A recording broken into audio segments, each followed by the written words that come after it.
Do you support black businesses? Listen, I support black business because I am black business.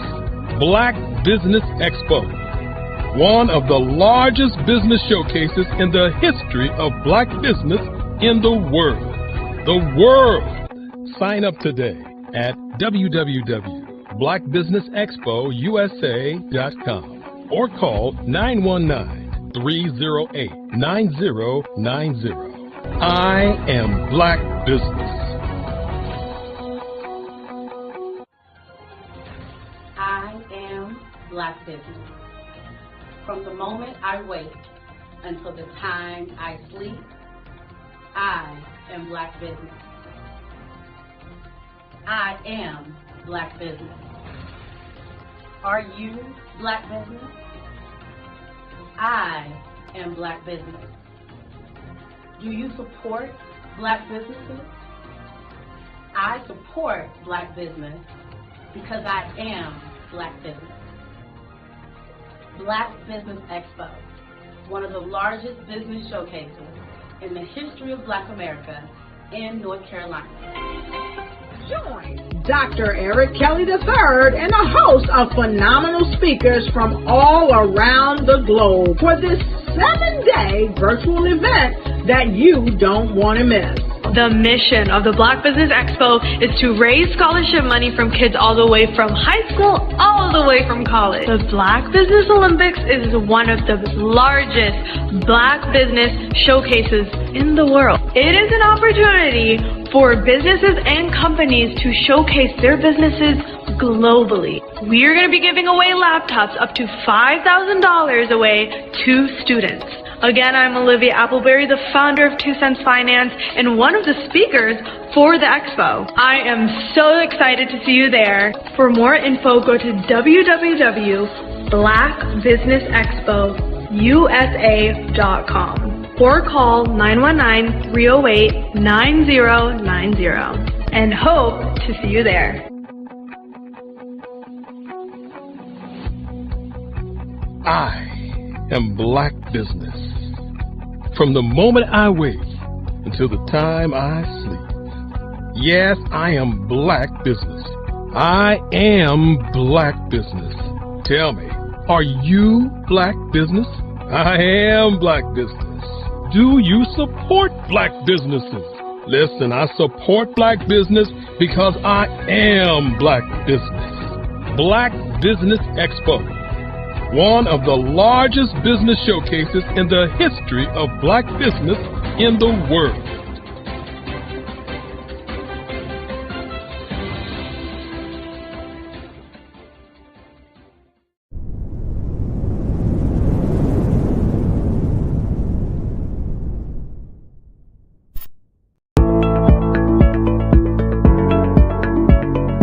Prepare for what's coming and dominate in economic winter. Stand strong and thrive by showcasing your great products and services globally through the Black Business Network and Black Business Olympics. The Black Business Network has showcased over 2,000 companies with over $7 billion in sales each year. Over 10 million attendees have viewed the rebroadcast each month. Through the Black Business Olympics, unique styles of business training and mentoring are turning students into business owners and entrepreneurial warriors who will dominate in any economy.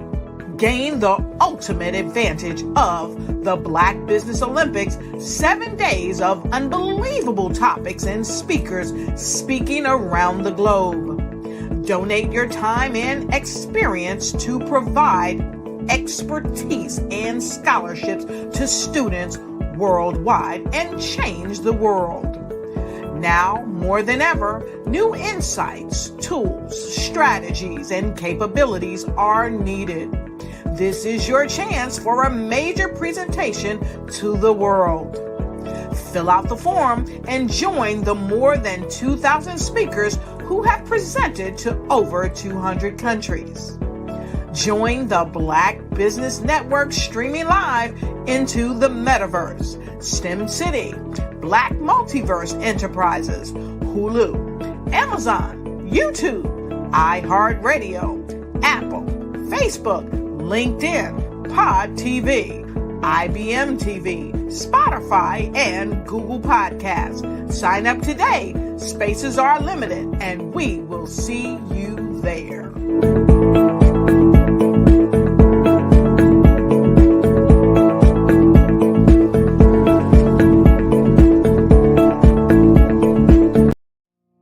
Did you know that approximately 333.34 million businesses exist today, according to a report from 2021? And you may be one of those businesses, or maybe you're not in the business market yet, but you're aspiring to be a business owner.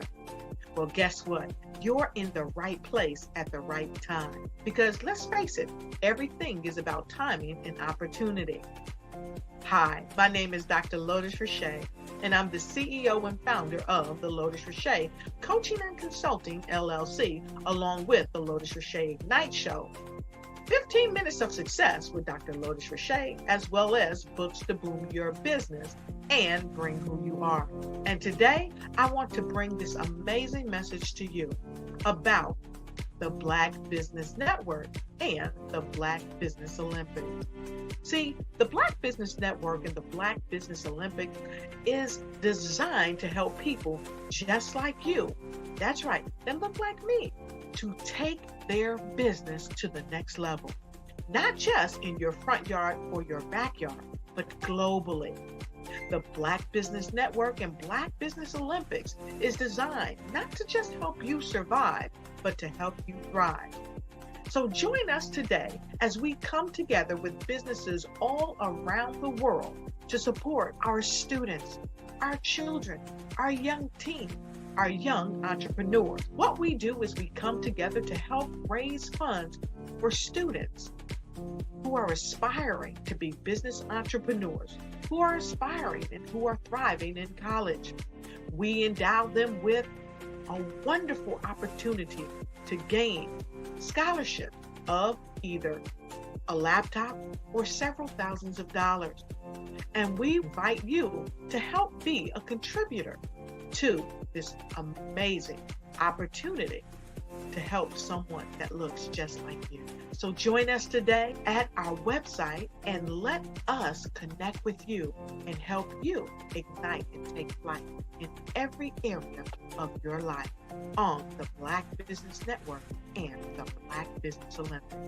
I'll see you on the other side.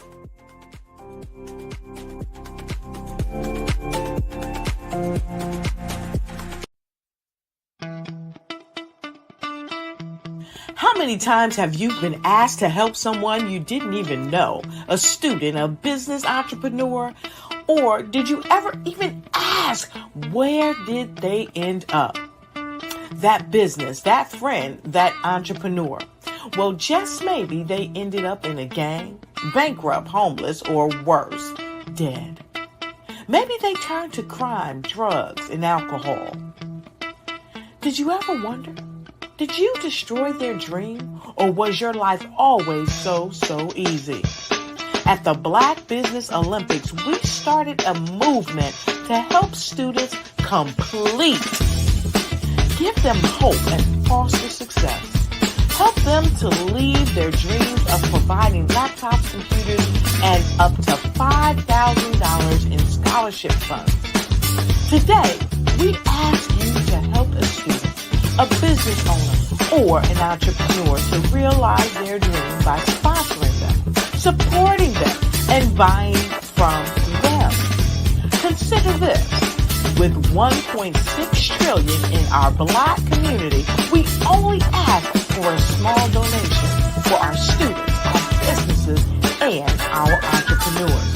And you can change a life today. So I ask you, what are you going to do?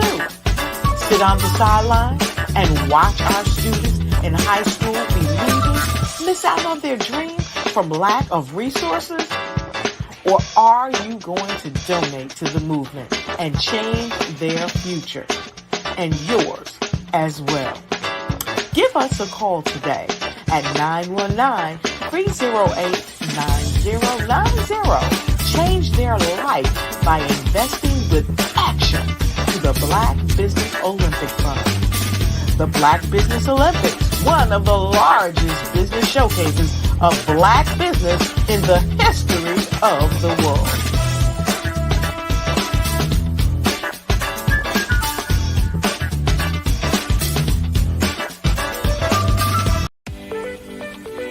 You are in the right place at the right time.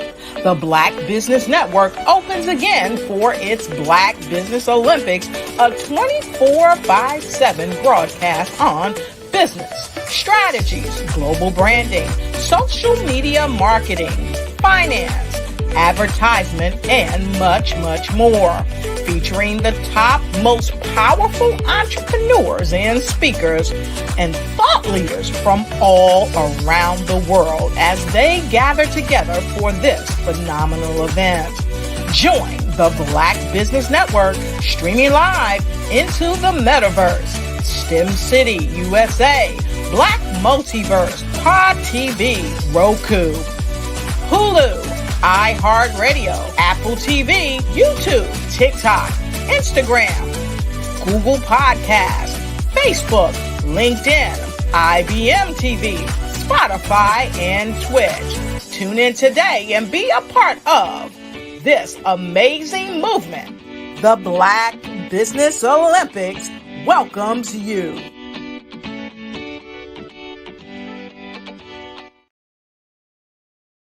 I'd like you to imagine with me, if you will, opening an app where you can collaborate with like-minded individuals from around the world, get inspiration and in-app tools to launch and grow your business, as well as share your knowledge and earn compensation, all in one app. Well, the name of that app is Truso, short for Truly Social. Hi, I'm Matthew Newman, the founder and CEO of Truso, a new concept in social media. Truso is designed from the ground up to be a platform that's both social and empowering for all its users. How exactly do we do that? I'm glad you asked. First, Truso brings the world together via video. Psychologists assert that video provides a significantly more effective connection than audio only.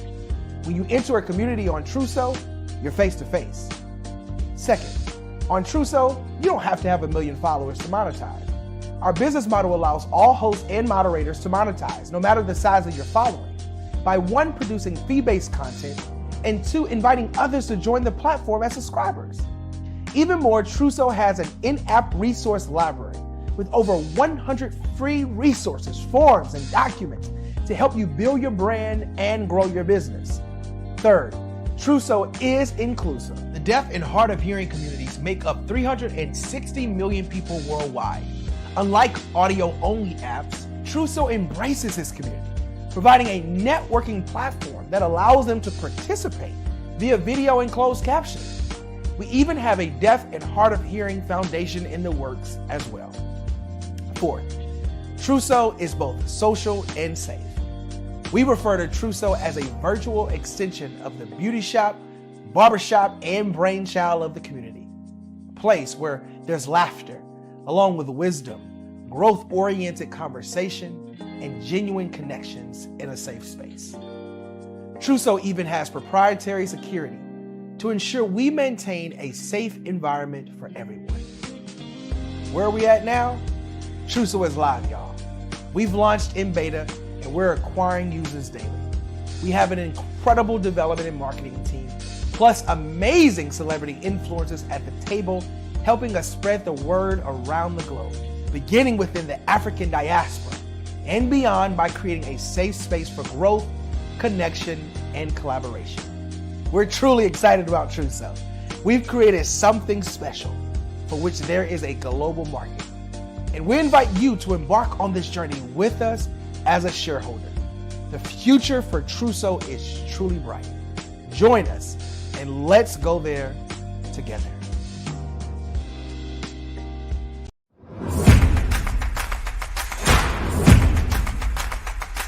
Ladies, if you're a person who continually pours out, you won't want to miss this upcoming event. October 13, 14, and 15 at the Holiday Inn and Suites in Ocean City, Maryland, where we have a power-packed lineup of ladies who are going to pour into you. If you need to increase your impact, your influence, and your income, this is the event for you. Don't miss the power of sisterhood. These ladies coming from around the world to network and connect with you. Don't miss it. How do you get the information? Glad you asked. Go to barbarahsmith.com and click the link. All the details there. Don't miss Sisters Inspire Sisters to Advance, October 13, 14, 15 at the beautiful Holiday Inn and Suites in Ocean City, Maryland. What you know and I know together can change the world. Follow the Brand TV broadcast host, Grant McGaugh, as he visits with top executives and entrepreneurs to find out their secrets of success with their personal brand. Follow the Brand TV broadcast host as he focuses on brand development to build better relationships, bring value to your business, relationships, and career. You will enjoy listening to each episode that is tailored to speak to you directly. If you're looking for this type of clarity in terms of building your brand, you have tuned into the right station. Each episode will help you to shape a conversation in the 5-star BDM network of 20,000 professionals and become a springboard for your corporate engagement and business opportunities. Each guest will frame their story in the areas of personal branding, business development, career development, financial empowerment, and technology innovation. Grant McGaugh explains why he is the CEO and owner of his own professional career.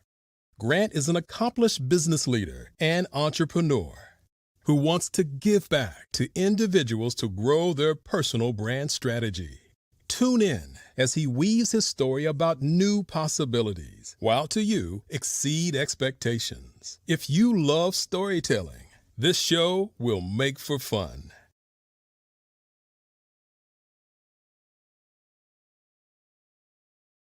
The Black Business Expo's mission. What if you could build your own city? A place where every child can find nurturing people to help them achieve their full potential. A place where every adult can access job training support. Where health education is abundant. Where social justice ruled the land. A place without limitations. Welcome. You have arrived at STEM City, USA. It is what every city should be. A safe and trusted community where you find people and resources to help you become everything you are and beyond. STEM City is unlike anything you have ever experienced. It is a digital twin of the world around you, only better. STEM City is about energy and soul renewal. It is more than a digital world. You can almost feel the power of live cultural events, music, and theater. STEM City promises a better future for children with caring mentors and hands-on activities with dedicated tutors to support our youth. STEM City is your passport to a healthy lifestyle with weekly events addressing our community's many issues. STEM City is your financial well-being with helpful information on wealth management, career advancement, job training, and so much more. STEM City is the community you deserve. It is the city where your dreams can come true. STEM City, USA, a place in the sky that is accessible to all who reach for the stars.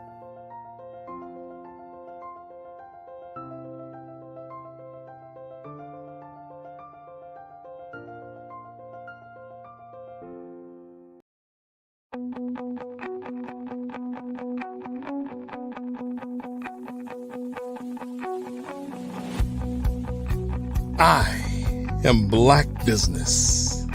From the moment I wake until the time I sleep. Yes, I am Black business.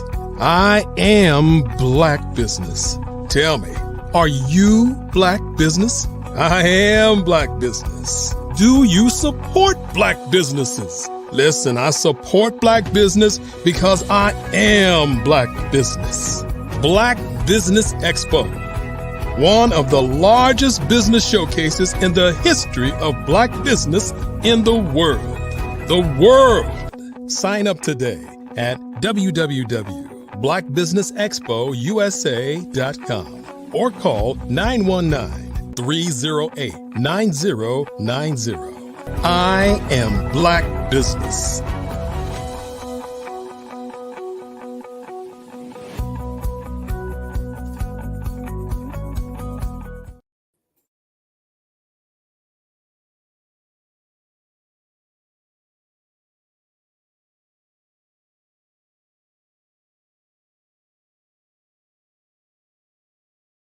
I was born in a little village on the island of Haiti.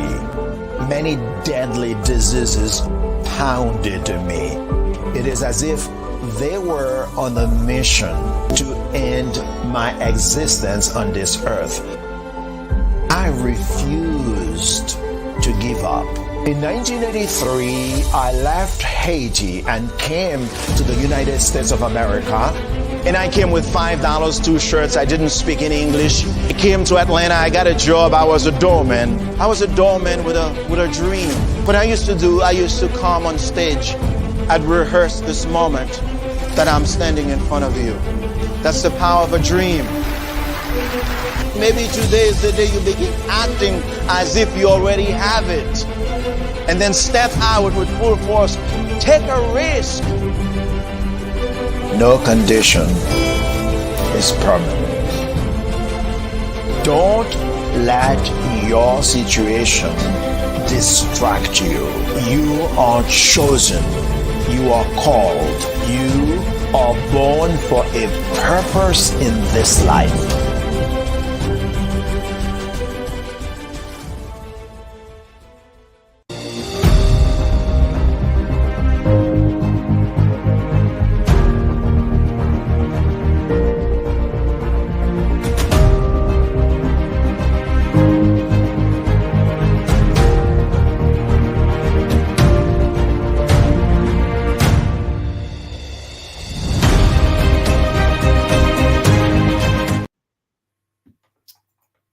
Good morning, business owners, entrepreneurs, thought leaders, and corporations. Welcome to the Black Business Network. My name is Lex Sales of Flex and Fitness All-Stars. I'm your business moderator this morning for the Black Business Network. The Black Business Network is showcasing Black businesses, business owners, entrepreneurs, and thought leaders worldwide. We have speakers from North Carolina, London, Singapore, Africa, Japan, and cities all over the United States. The Black Business Network is a global community showing its business knowledge to empower, inspire, and educate businesses about business. Our next speaker is Ms. Allison Castellarin of Lifestyle Wellness Consultant with Anchor Wellness. Allison Castellarin is from Guyana. She grew up in the UK, and that's where she's currently based. She lived in Italy for over 30 years, where she worked as a civilian in HR management. With her Air Force and her accomplishments are in the field of detoxification, toxicology, health and nutrition, and including being a qualified rebound exercise trainer. I present to you Ms. Allison Castellarin. Thank you ever so much, Alexis. That's such a warm welcome. And I must also say, I love being in this space. Thanks to Dr. Kelly and team for extending that invitation. It's amazing the work that is actually taking place in the community. Excellent job. And now I will just delve in to give a little bit of introduction about my background. I know Lex did a great job also. Yes, I come from the HR community. I was born in Guyana, of course. HR is such a vast a career field that there are many things, but when you do, let's say, military HR, it is so diverse. And that has given me the opportunity to work with management at various levels and, organizations and a lot of analytical and research audits and so on. And not for nothing, I think that is part of the background and the skill set that's helped me along in this space where I am. Now, let me tell you my story. I wasn't always in the health arena.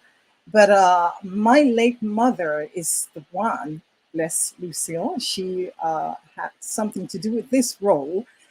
She suffered from dementia, and of course, based on the medication that she was taking at the time, the adverse impact caused her to have a lot of convulsive shaking. And one would have thought that she had Parkinson's instead, in a really bad case of Parkinson. However, her diet was changed, unknown to me. And when I asked my sister at the time who took care of my mother, I said, what has happened? Have they changed her medication? To my surprise, she said, oh no, it's based on her diet. We have changed things. So that aroused my curiosity. And at the time, I also had some stomach health challenge, which different medical tests and examination I did found nothing wrong.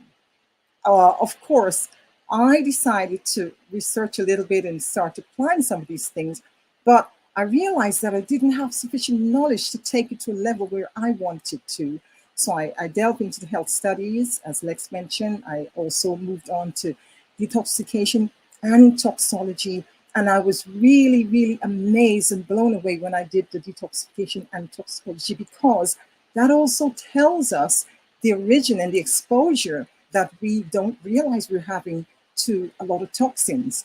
And that, of course, pushed me on. Fast forward, I also benefited from the application of the different change in lifestyle and my eating habits.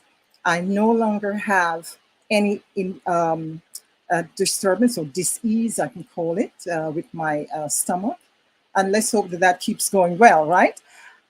Also, at the time, I wore glasses. Would you believe that? And when I went 2 years after I was on this different journey, my eyesight, I did not need an upgrade in my glasses.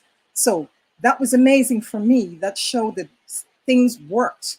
And this is what we need. Things work. And I believe that had I not been dedicated, I would not have gotten to this point. So sometimes we need that big D, dedication, and also the commitment to see things through to gain success. And I'm happy that I've taken that journey. Now, from that, inspired me to move on to the brand Anchor Wellness. And the brand Anchor Wellness is something that I have started some years back, but I discovered that it is not an easy thing to, when you're in a high demanding career field and you're also at the same time balancing a private business. So that was pushed in the background, as we say, back burner. And now that I'm not working for several years now, I'm retired. So this is the career that I want to pursue, because it is my passion and also my mission to share this knowledge with people who want to embrace good health. So going back to the Anchor Wellness, the program basically is principally based on 4 impact strategies. It's basically to promote good health. And there are 4 fundamental impact strategies. The first one being the food we eat. It may seem like something very lighthearted, but the food we eat play a fundamental role in our being healthy or our health taking a nosedive. So that is one of the principal areas that I encourage people to look at. And then, of course, look at detoxification of the body. Why would we want to detox our body? It seems like a myth. But let me say that detoxification is not something new, is not a fad. It's a science that has been around for centuries, but we have lost our way in the application with the knowledge. The Greeks and the Egyptians and the Romans, they all use the system, Africans also. So we need to get back to basics. And now in the environments that we live in, we're so developed that we have a lot of different types of toxins that come into play in the body, that the organism is just not designed to break down all of these toxins from medication, from the food we're eating with all the additive, preservative, and so forth. So we need to lend a helping hand. That's where we are.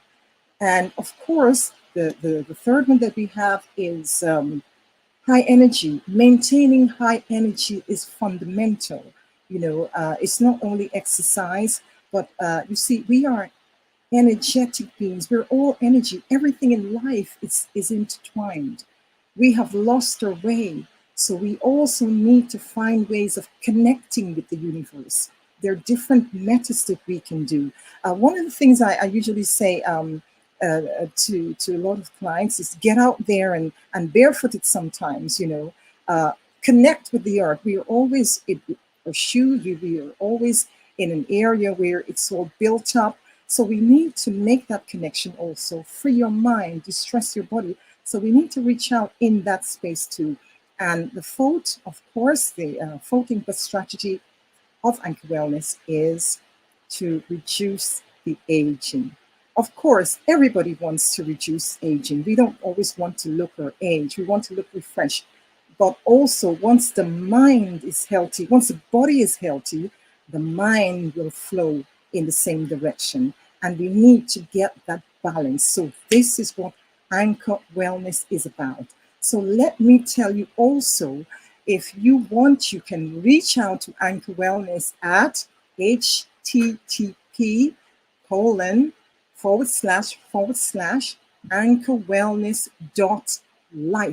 That is the website that we are found on. If you want to email us, of course, please do. We love to hear from you.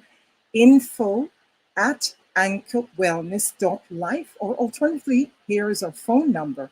It is US. You can reach out on 812-575-0581.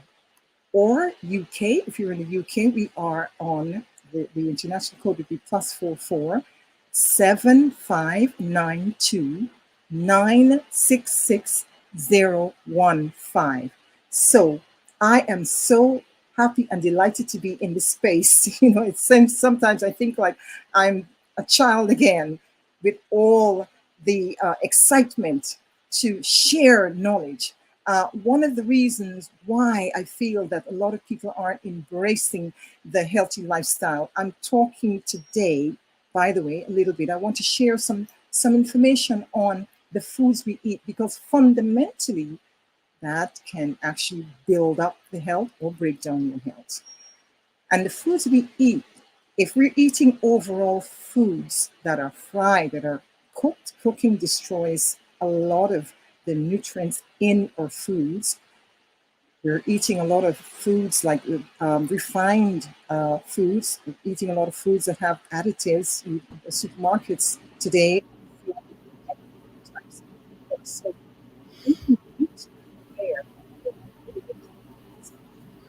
after all, you are responsible for your health. You are each responsible for your health. And take responsibility is basically what this program helps you to do. Going solo is not something that you're ever going to do, because we have the mentorship that will guide you on the way as well. So these are things that you can embrace. Be a little committed. Baby steps will get you there. So now I take a little pause. I see Marsha on Good morning. Hello there. Hi, good morning to you. Yes. Marsha, having a good day?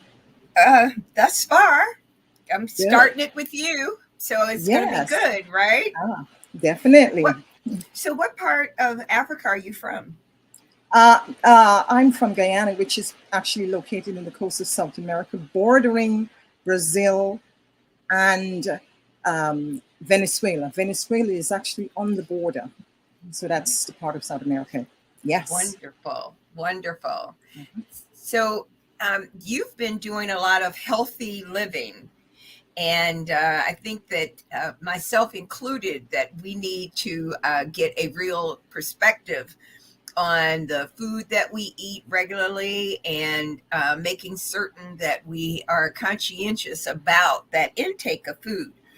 Why do you think people don't always introduce a healthier change in the foods that they eat?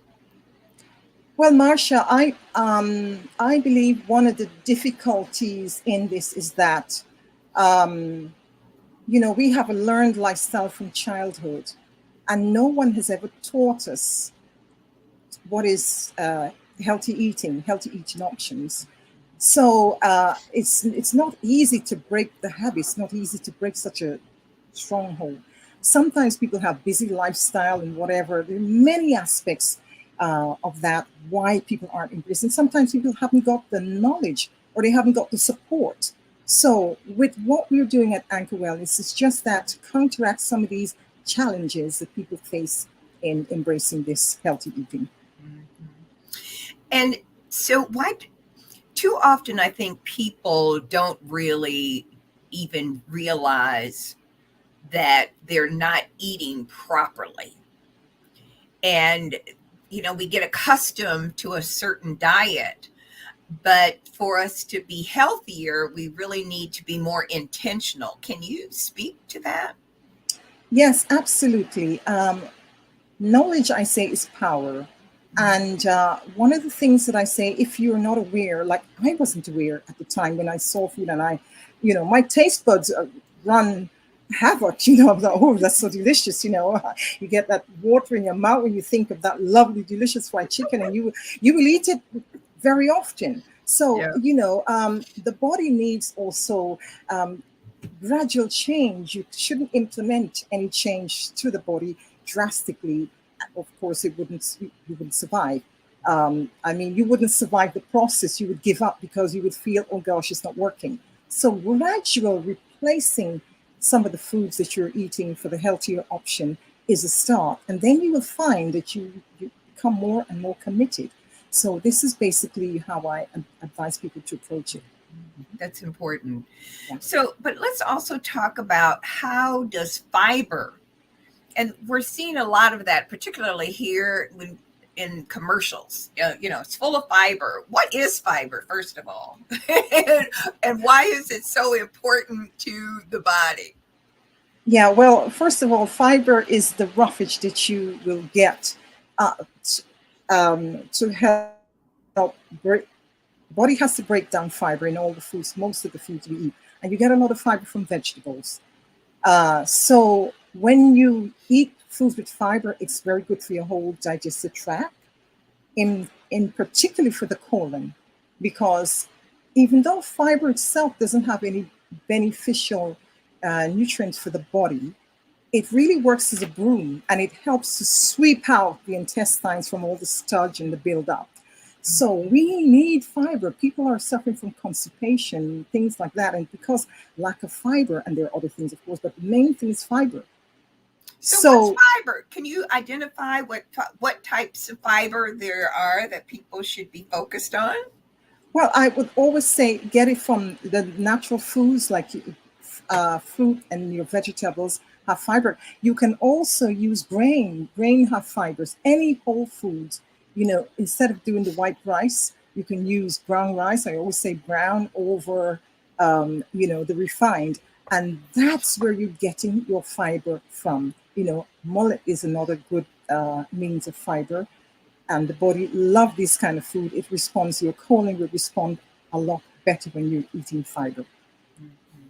And, too often we don't think about fiber as being important, but it is. And, too often we're not eating the necessary pieces for us to do what we need to be doing with our bodies. And I know I'm guilty of it sometimes. And particularly I like chocolate. So I have to really be careful. I can't do the chocolate and stay healthy all at the same time. Right, yes. And it depends on what chocolate. If you use the milk version, if you use like the 100% cocoa, that's better because the body will accept that, But if I have a granddaughter who loves, if she opens her mouth, I want chocolate. I'm really trying to tell her to call me. Yeah, we'll get along just fine. Absolutely, I can see that. Yes. And that's really serious, though. You know, when you have young people who are looking at other, right? And we know that we have to, they have to start eating. I think one of the big things for me, I like collard greens. So I could eat collard greens for breakfast, lunch, and dinner, really. Absolutely. If I ever turn to a vegetarian, that would be my go-to. Your favorite, yes. Mm-hmm. Well, I hope good. it has fiber. Oh, absolutely. Yes. You know, you'd be amazed. A lot of the green, you know, you want your spinach, all of those things, you know. Yes, absolutely. Mm-hmm. Yes. So when we talk about fiber and what fiber does as it's navigating your system, what's in fiber? I mean, I think of, you know, little buds of thorns that are in your system almost, to how fiber would even work in your body, and how often do you really need fiber to do what you're saying we need to do? Mm-hmm. Well, fiber is that rough part of the food that you're eating, the roughage. And as I said before, it acts as a boom. And the intestines is really important to have fiber to help it function well. So when, you know, it helps that peristalsis movement, you feel like you need to go. All of that, the fiber helps. The fiber bulks everything up and makes it easy for you to go and, you know, excrete when you go to the toilet. And it goes without saying, if you're taking fiber foods and you're not drinking water, it will create another problem. So you do need to ensure that you increase your water intake as well when you're eating fibrous foods. Well, I do drink water. Now this, I'll do more of this. I want you to see, I drink this Yeti. I probably drink at least 5 of these a day. Okay, well, that's very, very good water intake. And it's a big one too. Yes, yeah. Well, right? At least, yes, that's quite a lot. You know, if you're getting 2 liters of water a day, you know, that's not bad. And it's a good thing we're talking about water, because what I tell people is that if you want to know if you're not getting enough water, if your body is a little dehydrated, when you urinate, and if it has a dark color, you're definitely not having enough water. So you need to increase your water intake. And that's good. You know, I had one client, you know, who, when I told her she's not drinking enough water, she said, "Oh my God, I can't drink any more water because I'd be running to the toilets and I can't do that. I'm at work, you know." So people sometimes make choices that, you know, harm the body also, because water is the body also, the cells, you know, are made up of water, and you need to have sufficient water intake. Yes. Well, I'm glad to know that I'm on point, because yes, very much more. I drink this water literally all day long. I carry it with me wherever I am, and I don't think that I was thinking of the healthy aspect of it, but rather I just crave it, and I would drink water versus a soda. Yes, that's a healthy option, because, you know, I know some people go to work, they wake up in the morning, they never have breakfast, but they'll have a Diet Coke, and you still have sugar, artificial sugar. It's still not doing your body any benefit. There's no benefit to having all of that, whether it's artificial sugar, refined sugar. Sugar is not necessary for the body. That's exactly right. And so let's talk about that sugar. So I prefer the brown sugar. It's sort of a light brown. But can we talk about sugar and what we're doing with that? The white versus the light versus the dark sugar? Yes. Well, you know, I had no knowledge about sugar. I thought, well, you know, if it's brown sugar, it's better for you. But it's still sugar at the end of the day. Yeah, it is. I know. Yes. And I know that it's a craving that we have learned, you know, because I found that there are some people in Central America and some people in Africa, funny enough, who don't seem to have that sugar craving as we do more in the Western world.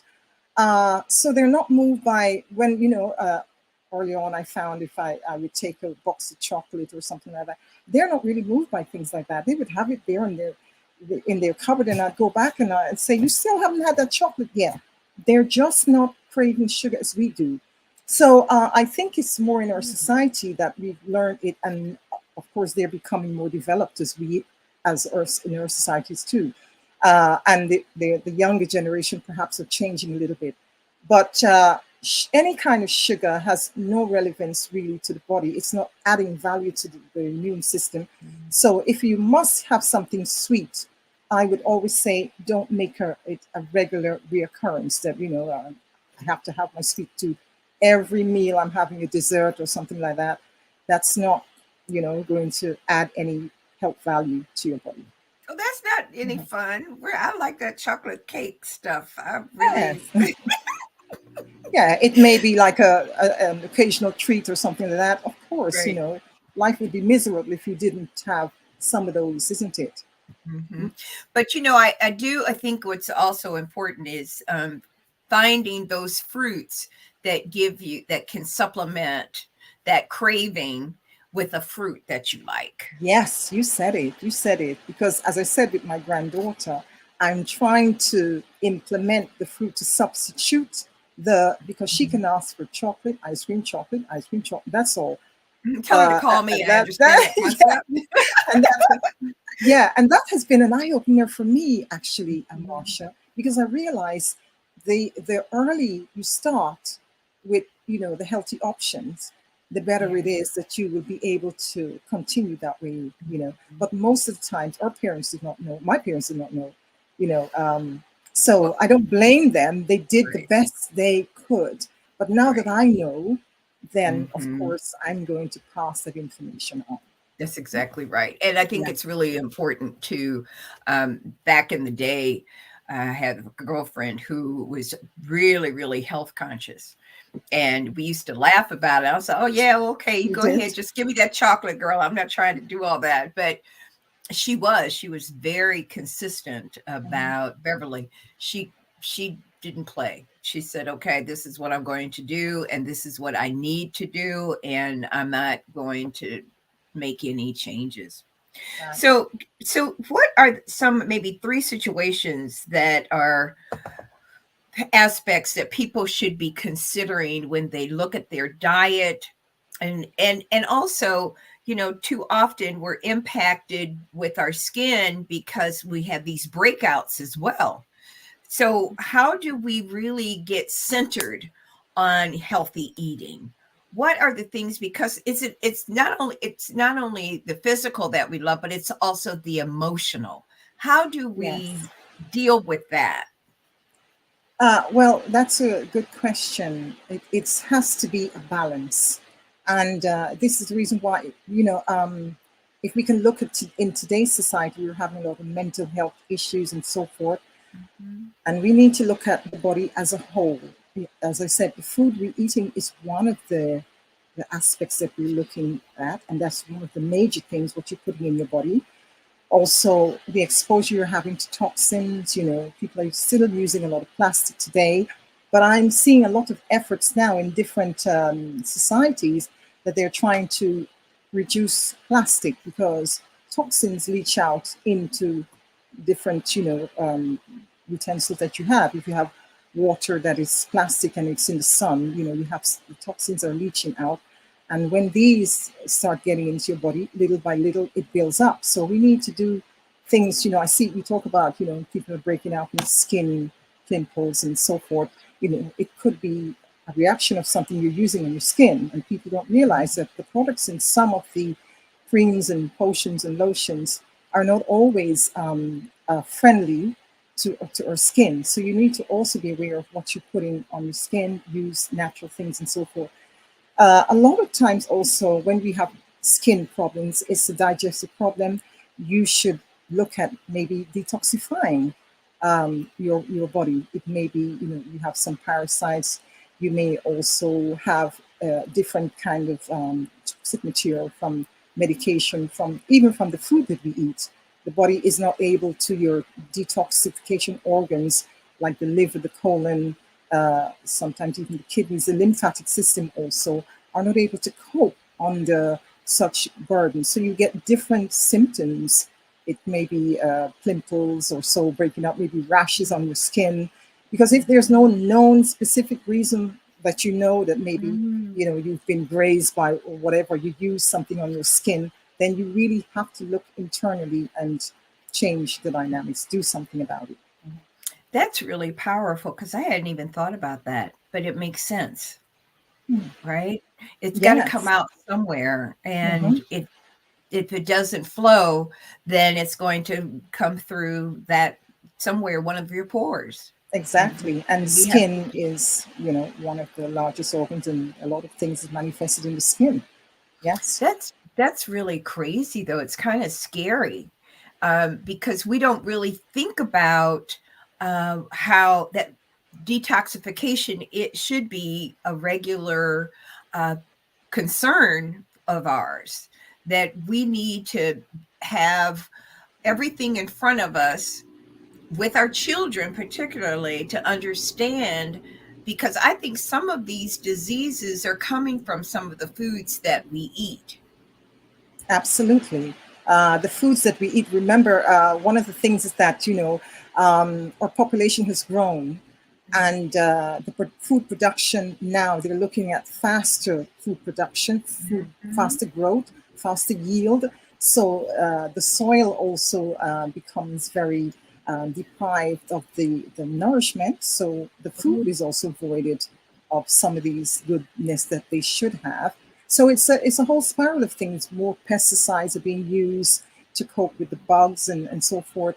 And a lot of the food, if it's not organic, we are consuming these foods. So the body is really under a lot of burden from the different chemicals that the organs are not designed to process. And therefore, you're going to have some backlog.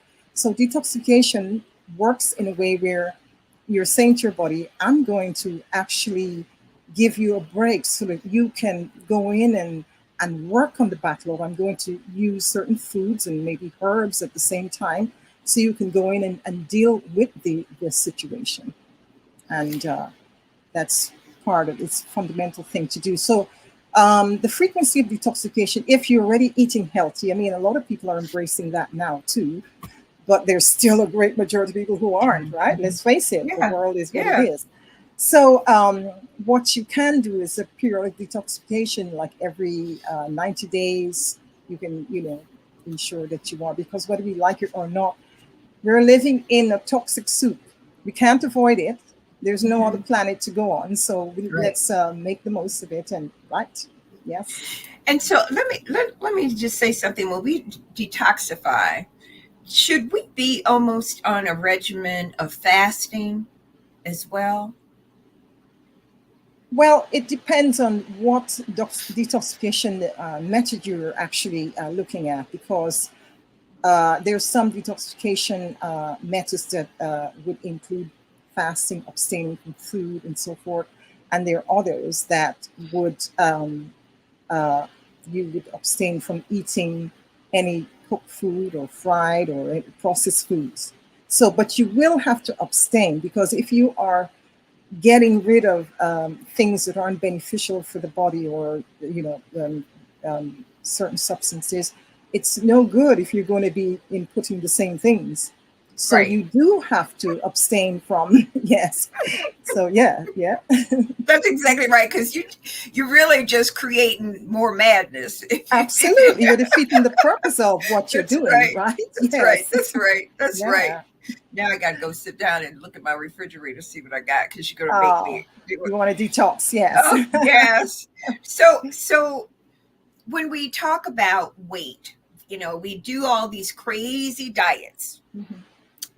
What does the weight loss program, what does that really look like? What should we really be doing if we're talking about weight loss? Is it something that we should be taking these pills? Should we be eating something, or what should we be doing about the weight loss with these different foods?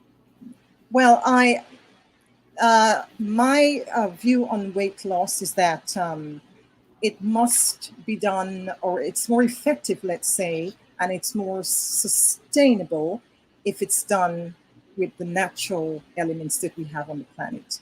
if you are going to, do weight loss by using a pill or something that's in nature, you're not going to be able to sustain that.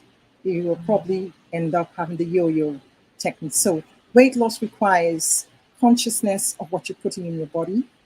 It requires also some detox. Detox programs are not necessarily geared up for weight loss, but they do bring a lot of good results for weight loss, because it helps to take away whatever chemical substances and parasites or whatever may be in your body.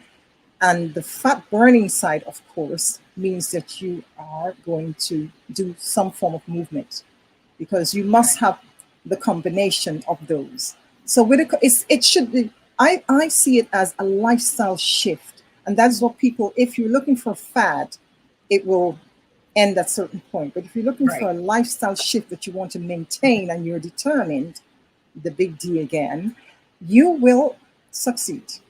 Okay. Yeah. So thank you so much, Doctor. We are really excited about this. And I think that I've got a couple of takeaways that I know I need to be dealing with. And one of them is I need to get rid of some of that chocolate. Yes. Well, that's the whole purpose of it. And have your chocolate, but it's important that you're not doing it every day. You're not doing it, everything should be in moderation. That's it. Wonderful. I love Thank the you space so much. I really appreciate you. Hello, Lex. Thank you too. Hello. How y'all doing today? Great. Another day in paradise.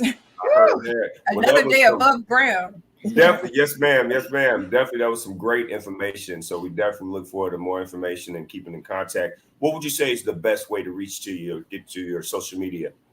Yes, well, as I mentioned earlier on, I'll say it again.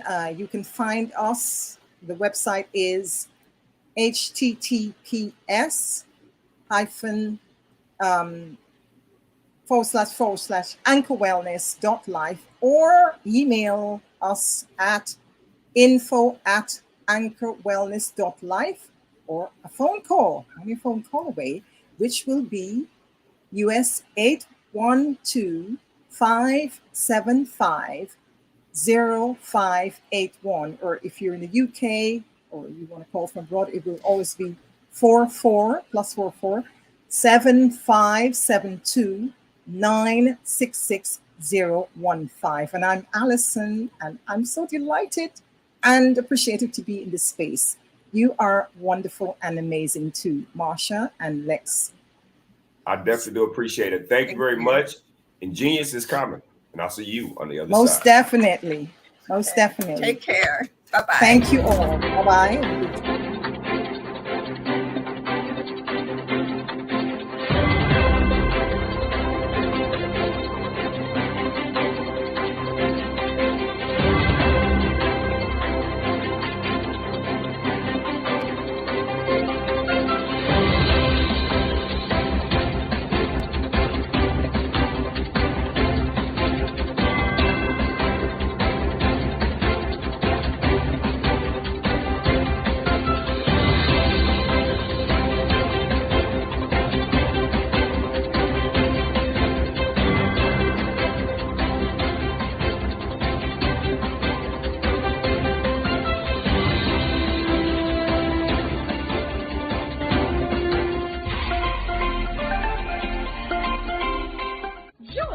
Dr. Eric Kelly III and a host of phenomenal speakers from all around the globe for this 7-day virtual event that you don't want to miss. The mission of the Black Business Expo is to raise scholarship money from kids all the way from high school, all the way from college. The Black Business Olympics is one of the largest Black business showcases in the world. It is an opportunity for businesses and companies to showcase their businesses globally. We are going to be giving away laptops up to $5,000 away to students. Again, I'm Olivia Appleberry, the founder of 2 Cents Finance and one of the speakers for the expo. I am so excited to see you there. For more info, go to www.blackbusinessexpousa.com or call 919-308-9090 and hope to see you there.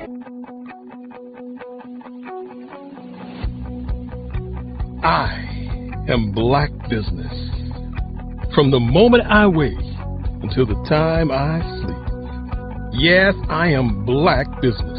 I am black business. Tell me, are you black business? I am black business. Do you support black businesses? Listen, I support black business because I am black business. Black Business Expo, one of the largest business showcases in the history of black business in the world. The world! Sign up today at www.blackbusinessexpousa.com or call 919-308-9090. I am black business. I am black business. From the moment I wake until the time I sleep, I am black business. I am black business. Are you black business? I am black business. Do you support black businesses? I support black business because I am black business. Black Business Expo, one of the largest business showcases in the history of Black America in North Carolina. Join Dr. Eric Kelly III and a host of phenomenal speakers from all around the globe for this 7-day virtual event that you don't want to miss. The mission of the Black Business Expo is to raise scholarship money from kids all the way from high school all the way from college. The Black Business Olympics is one of the largest black business showcases in the world. It is an opportunity for businesses and companies to showcase their businesses globally. We are going to be giving away laptops up to $5,000 away to students. Again, I'm Olivia Appleberry, the founder of 2 Cents Finance and one of the speakers for the expo. I am so excited to see you there. For more info, go to www.blackbusinessexpousa.com or call 919-308-9090 and hope to see you there. I am black business. From the moment I wake until the time I sleep. Yes, I am black business. I am black business. Tell me, are you black business? I am black business. Do you support black businesses? Listen, I support black business because I am black business. Black Business Expo, one of the largest business showcases in the history of black business in the world. Attention all entrepreneurs and companies. Are you looking for reliable and efficient virtual assistants and back office support to help you manage your business tasks? Look no further than Superwoman Business Services. Our team of virtual assistants provides a full range of administrative support services, including operations management, social media marketing, and much more. We also offer website design services to help you create a professional online presence that reflects your unique brand. In addition to administrative support and website design, we offer business development and structuring services to help you grow your business and achieve your goals.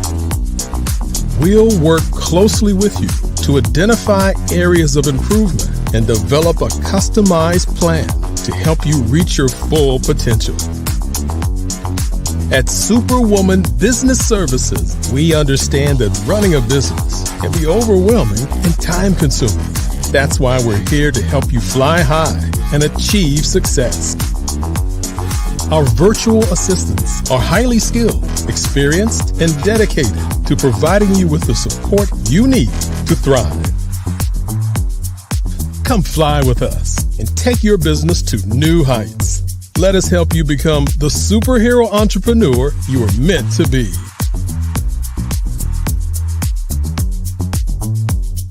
Contact Superwoman Business Services today to learn more about our back office support services. Come fly with us and take your business to new heights. Did you know women represent just 3% of Fortune 500 CEOs and less than 15% of corporate executives at top companies worldwide? Have you wondered what the secrets are to getting into the top ranks, whether in the private or public sector? Do you want to figure out how to stop being held back in your career or passed over for promotion? Then you're in the right place. Hi, I'm Dr. Madeline Ann Lewis, President and CEO of the Executive Women's Success Institute. I have decades of experience in the military, the federal government, and corporate America, and my mission is to help women succeed and tap into their full potential. I want to reach 1 million plus women around the world to become the leaders they are meant to be. So if you want to move into a management or executive level position, or maybe you are a female veteran transitioning out of the military into business entrepreneurship, then reach out to the Executive Women's Success Institute at 301-693-3284. Let us get you on the fast track to success.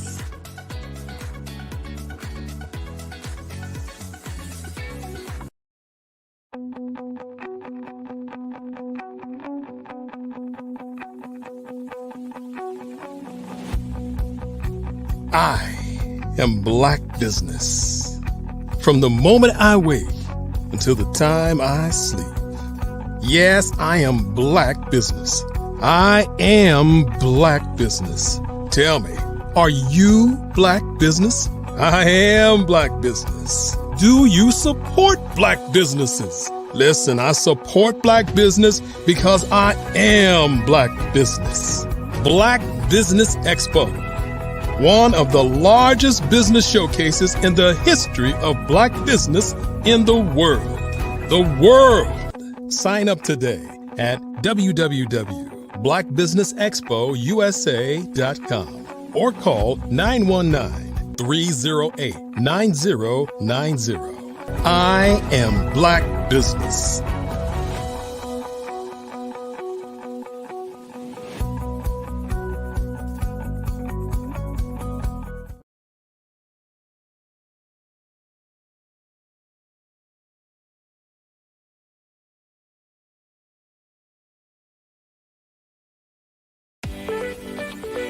You are in the right place at the right time.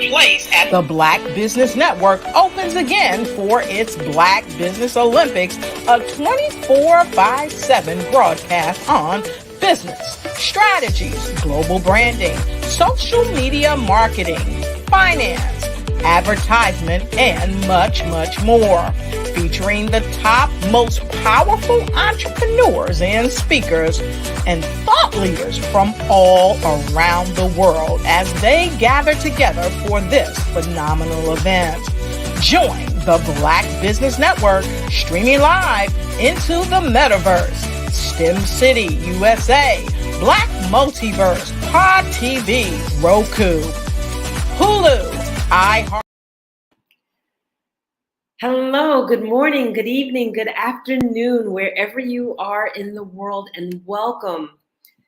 Business owners, entrepreneurs, thought leaders, and corporations. This is the Black Business Network. My name is Enolia Foti, founder and CEO of Enolia LLC, Director of Operations for Vision Afrique Development, and CEO for Expressions of Humanity Foundation.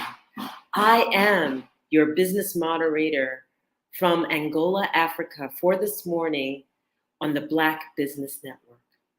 The Black Business Network is a 24-hour business network showcasing Black businesses, Black owners, entrepreneurs, and thought leaders worldwide.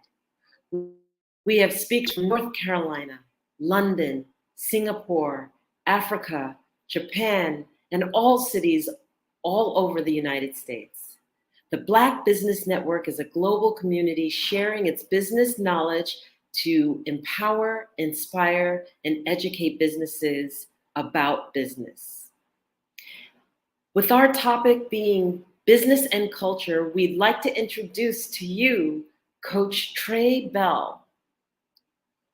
Coach Trey Bell was born and raised in West Philadelphia, graduated from Overbrook High School, and attended Kansas University and Temple University. Coach Trey is a retired Philadelphia firefighter. He completed 29 years and 4 months of service to the citizens of Philadelphia. Coach Trey is a retired youth coach of football, 69th Street Wildcats, and basketball, Yaden Education Athletic Association. Coach Trey is the founder of Stocks versus Sneakers, a referral and digital marketing company that helps 16 to 35-year-olds own their life by using financial literacy and cryptocurrency. I'd also like to take this opportunity to introduce to you Dwayne Golden. Dwayne Golden is an Army veteran, experienced business consultant, and philanthropist. He earned his degree in biology, chemistry from Messiah University and his MBA from Strayer University. He also completed general studies at Harrisburg Area Community College. With over 3 decades of experience in ministry, Dwayne has devoted his time and expertise to helping underserved and underrepresented communities through nonprofit organizations focused on sickle cell disease, single parent support, homeless youth, and muscular dystrophy. Throughout his career, Dwayne has been recognized for his commitment to principle-centered leadership and innovative use of technology to expand business concepts and transactional techniques. I present to you Coach Trey Bell and Dwayne Golden. Peace and blessings. Peace and blessings. How you doing? Thank you. Thank you so much. Good morning. So Good good morning. to have you both here. And I see Dwayne coming in. Yes, good morning. Yes, Can you good see morning. me? Can you see me? I'm in Africa, so it's a little bit delayed here, but yes, you can be seen. So Okay, good. Okay, good. I have to Video tell you needs to come that, up. Needs to come up. yes, genius is common, and I will see you on the other side. All right, thank you. All right, thank you. Are you getting echo, Coach? Yes, sir. Oh, no, good. It's better now. It's gone. Okay, I don't see your video. I don't see you. Oh, you don't? No. There you Jeez. go. You do now? Yes, sir. How's everything? It's good, Coach. How are you doing this morning? I'm doing great. I'm doing great. You know, I'm grateful for you to be available this morning. It's been one crazy good week, and I'm glad that the topic is culture. Yesterday, I had the opportunity to visit the Derby Monarchs football team. Okay. Here in outside of Philadelphia, and it brought back that itch of coaching. You know, seeing the little people, seeing the cheerleaders. You know, but I got into a conversation with the president, and we had something in common. We've lost football players to gun violence. Wow. You know, and you could see it in his eyes that it really affected him, and we have to understand that that's the culture. That's the culture, and we have to change that culture. That's my purpose. You know, that's my goal. And inside of bringing business, you know, the one thing that I realize is that the one thing that we don't talk about in our culture is the emancipation. You know, we talk about slavery and how we were freed, but one thing that, you know, they say that your cell phones know what you're thinking. And one day this week, wage slavery popped up in my phone. So I took a deep dive. I was like, what is wage slavery? And wage slavery is basically you're in the rat race, like Robert Kiyosaki says, you know, and how do we get out of it? You know, when I talk to politicians or just people in general, and I bring up the living wage, they immediately go to the minimum wage. And you being from Pennsylvania, you know that the minimum wage here is $7.25. And they want to applaud if we get to $15. But the living wage, according to the MIT calculator, for an adult with one child, which is your average parent at a youth football team, on a youth football team, is $36.94 an hour. Mm-hmm. So how do they get there? And they can't get there by getting another job.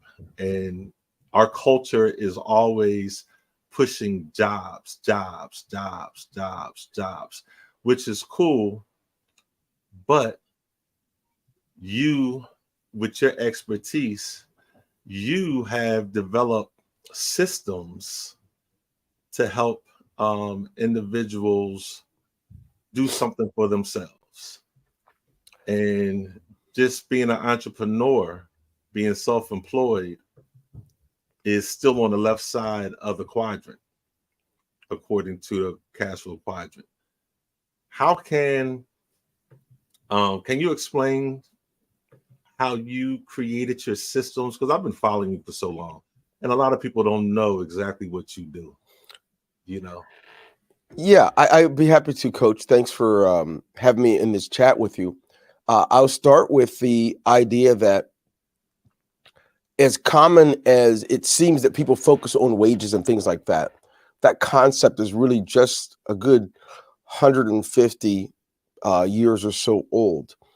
The idea when things started here in the West, right? It was like the thing of employment wasn't really in existence. You learned a craft and a skill. You developed skills. You developed things so that now you can provide a service or a product. And products became, of course, much later, but usually it was things around service. The people that were employed were indentured servants and or public servants. But other than that, there was that's a newfound thing to help the big machine work that we have here in the United States. That's why it takes 12 to 16 years to have someone completely conditioned to focus on jobs. So that's not a new thing. But if you think about the way the world worked a good 100, 150 years, well, about 150, 170 yeld ago, you were a blacksmith. You were, or not you, but it's right. We may have been slaves at that time. But the way the world operated was through bartering and different services. You might have owned a saloon. You may have run a trough company where you created troughs. You may have made furniture by hand, a blacksmith, an apprentice. And so those things determined income, not the government deciding what people make. Those are things that are subliminally put into our mind as we go through the educational system. And many don't know that 170 years ago, 200 years ago, only about 16% of our population here in the country was educated. Everyone else developed skills outside of that. Not that education is not important. It's just that we flipped. We made everyone into drones, and to spend the first 18 to 24 years of our life being conditioned and trained so that we can make the big machine work. That is, go get a job so that you can consume these things. And then eventually things like credit and other things got placed in there. Now, if you take a look at our post-slavery mentality, we fit right into the big machine.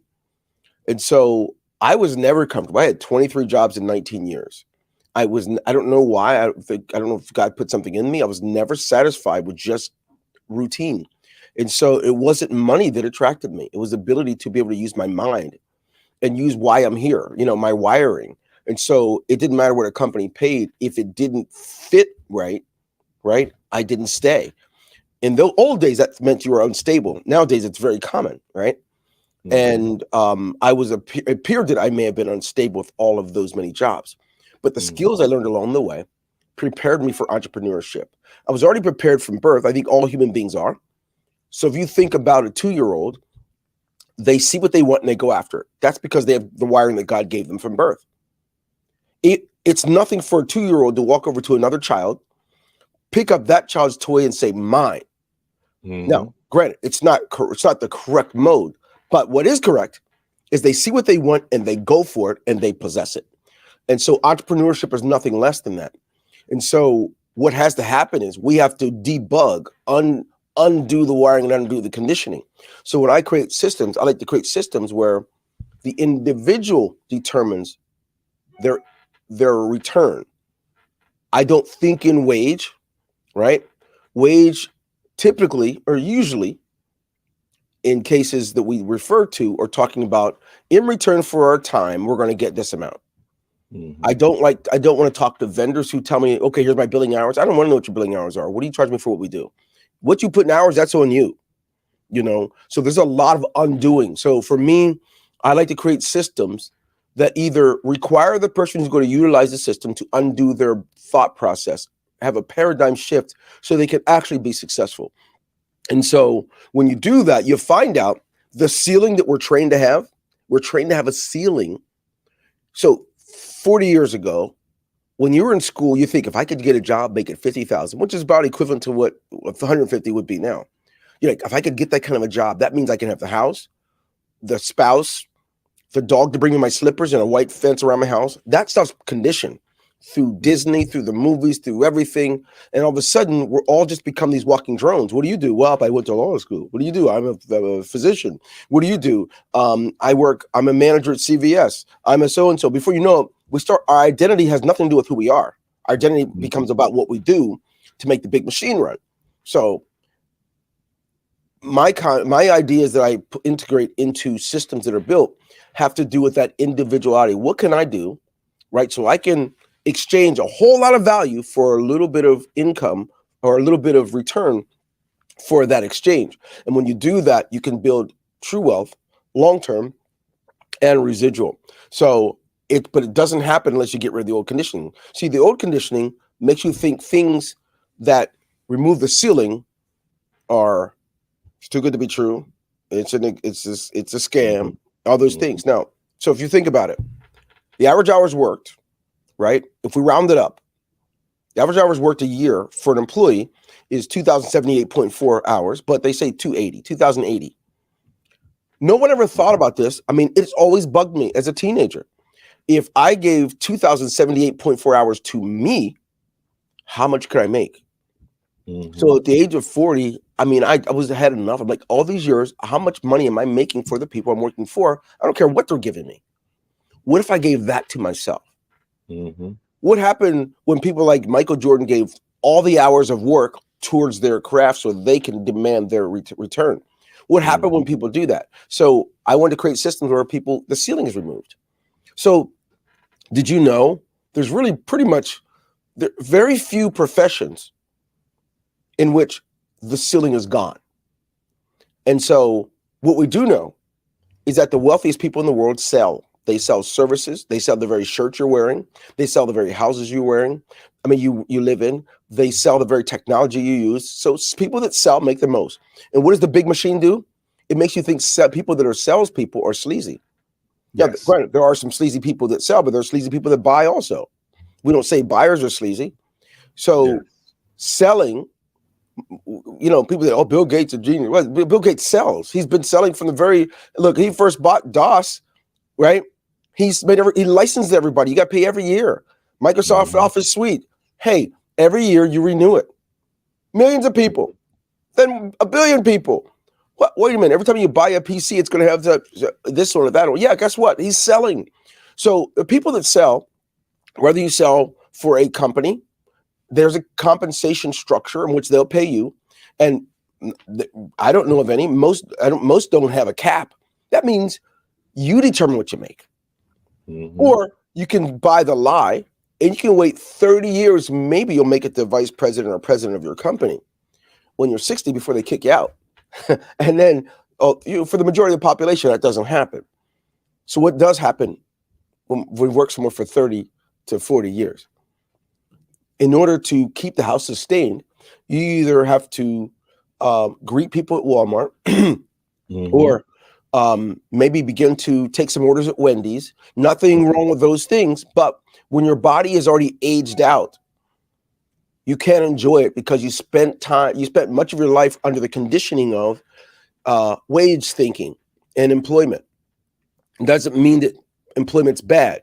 Employment is a great place to learn the skills needed to run a business. I don't believe everybody can run a business. Most have already decided when they were done with school, they were going to stop learning. But if you are someone that develops yourself and you put into you, there is nothing you can't do. So the systems, anything I've ever been a part of creating, it's been about creating something that can free a person up to live their purpose and continue to build this. But if you're not building your mind, right? If a person's not a developer, all you do is repeat fancy words you heard on Facebook. You repeat these sayings that you haven't even tested out. If you don't develop this, I say you should keep your job and keep wages. It's not a bad thing. That's be you. But if you are out in the ledge and you're stretching and learning and you're doing those things, then you do it. And you do it and you get into entrepreneurship. So I went on a tangent because that's something that's dear to my heart. I don't know that it's necessarily the Black culture. It's the American culture. It's American when we culture. think about the jobs and the wage sinking. And you touched on so many things, and basically you explain the cash flow quadrant, because a lot of people say, "Oh yeah, I've read the book Rich Dad Poor Dad," and I asked them, "Well, did you read book 2?" And then, like you said, "Oh, he's just trying to sell a book." I said, "No, he's selling his life, and he's showing you that 5% of the wealth is on the left side of the quadrant, which is the employees and the self-employed. And that's where 95% of the wealth is. I mean, 95% of the people are, you know, on the right side of the quadrant, which is a business owner who has a system, or the investor, that's 95% of the wealth, or 5% of the people. And when I go through the different stores and see the young people, I'm looking at all that untapped potential, you know? And yeah. You know, Coach, though, what for me, what gets to me is that one of the reasons you can have two people read the same book, one person walks away with something, another person says, "Oh, that was a good book, nice read," but there's no life transformation. I truly believe that the keys have always been into what it says in the book of Proverbs: get wisdom, right? And forget it not. You know, we have to. So wisdom is the derivative and byproduct of knowledge that gets applied. So if you know something and it's just a great read, that's what person it doesn't really transform into wisdom. It's just some new information. But when you can take the fact of the things you learn and then begin to implement it and apply it, now all of a sudden, there's where the wisdom comes from. So what I wanted to say is that if anything, we've got to stop. I mean, it doesn't matter what culture, this is the American culture, but we got to stop it in the Black community, this thing of, well, when will I ever use that? You haven't even lived long enough to know, right? One step at a time. Everyone says it and everyone buys into it. Why do I have to take algebra? I'll never need it, right? Not knowing that the things are getting sold to us were created because of a person understood algebraic expressions. They understood polynomials, so they could create something that's going to wow us. And the reason it wows us is because we never found a use for it. When will we need that? And so I say we have to learn and understand. Of course, we're not going to believe in things that we can't see. That's why we still have flat earthers. That's why we have people that say, well, look, I've heard someone say, how do I know this is Japan? Have you ever been there? I've been there. But the point is, people begin to believe only what they can put their mind around because they won't expand their mind. We have to train our kids to look beyond it. Don't just sit and hear something. Hear it, check it out, do your homework. Don't learn your politics from Facebook. Don't learn what you believe from what you only see. Dive in, peel back the layers. There's nothing wrong with learning about how the stars operate in their orientation. There's nothing wrong with going deeper. And that's where we lose. We've replaced development with a great movie that has a good plot. We've replaced some new great knowledge with scanning Facebook for some partial truths or scanning YouTube for some partial truths. So that's where my challenge comes in, is that these things are byproducts of what's going on in our community. Yeah, we're shooting each other. It's about survival. And our ancestors had to survive. But what they did to survive is they came together. Yes, there was addiction problems in our communities 150 years ago. There were other issues in there. but we didn't intern on ourselves because there were skills being developed. Don't you look back and see all the things you found out that an African American built? They didn't just build it. George Washington Carver wasn't just one day, oh, there's peanut butter. No, he's a scientist, man. Yeah. He was a scientist. He was an ecologist. He was a person who can literally, I mean, I could go into so many different levels of this, but that's the issue. We've learned to believe that because school is hard, and it's not just hard. So I mean, I grew up in a very poor family, and schoolwork was not a priority. Survival was surviving domestic violence, surviving moving all the time, and sometimes going to women's shelters and whatnot. Classes, I didn't care about grades, but you know what? There still had to come a time when developing my mind had to be a priority, or I was never going to make it out. I was never going to make it. So I didn't mean to go off on a tangent, but the real issues can be resolved when we point our children, our young people back to expanding their minds beyond social media. The detachments that social media creates is astonishing. There was a day we learned a new new thing. We give each other 5. It just in their interaction, right? Now it's a BRB, LOL. It's a text here and there. You know, yeah, mom, I told you I loved you this morning. Didn't you get my text? That is something that is happening. Sure, it's easier to go in and kill a bunch of people you're not connected to. Of course, we're going to go in and shoot schools up. Of course, kids are killing their parents. We're losing the connectivity. That's right. That's right. You know, so I'm sorry. Hey, look, you know I'll run with. Don't you turn over to me. You go back. and that's one of the things with the Promote Peace Challenge that I'm focused on. You know, we have gotten away from, you know, basic training. You know, when I coached, I had the 5 and 6 year olds because nobody wanted to deal with the babies. I dealt with them, you know, right. And one thing that I had to realize is I had to speak their language. Because these children have only been on the earth for some of them less than 60 months. Mercy. Yep. So why am I going to give them a football, you know, play with the word isolation in it when they don't even know the left from the right? And when I decided to use cartoon characters, you know, they got it like that. And our whole game went to another level.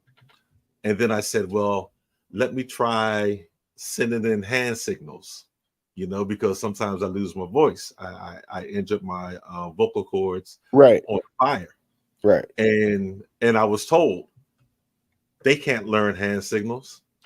And I'm like, I've been standing over here for the last 45 minutes, sending in hand signals, listening to the parents saying, oh, he's not even talking to them. That's because I'm sending in hand signals and they're out there playing and there's no chaos. So yeah, they can do whatever they want to do. But if you tell them they can't, then they're going to say, well, I can't, you know, so we got to let them just flow with it. You know, I want to get back to the systems, because with your system, I understand, and I know the history of Jeff Bezos and the Amazon, and 30 years ago when he created it, and then he created the Amazon Associates, and he basically created the referral fee, you know, but you took the referral fee on a whole different level. You took it on a whole different level, especially with your E1U Life, which I'm using, and that's going to be part of my fundraising package for my club. But why did you do that?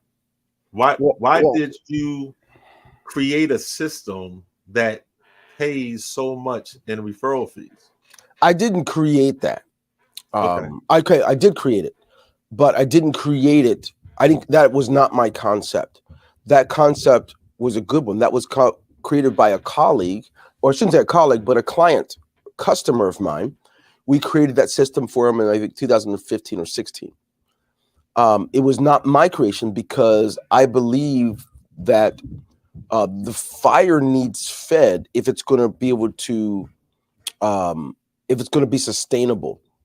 And so I created that for the client. And with a model like that, it is great to offer 80, 90%, and sometimes 100 to those people who move it. Like Jeff Bezos offers what, 10%, and then up to 20 if it's for gaming systems, which does really well. Walmart offers what, 3% or something like that. Target offers 8%. A lot of companies offer a percentage if you sell their products for them, which is good. Even with those, you can build a lot of wealth because of technology. You don't go door to door and sell like vacuum cleaners, right? You have a system out on the internet, and when people find it through Google searches and all that, you can they buy it. You make a lot of money. Doesn't matter what the percentage is. So the model was to help that customer or that client of ours to have his own system, and he sold it himself. So it was a great model for what he did. For us, we wanted to make sure when he was not able to sustain it any longer, we could create things around it to continue that flow.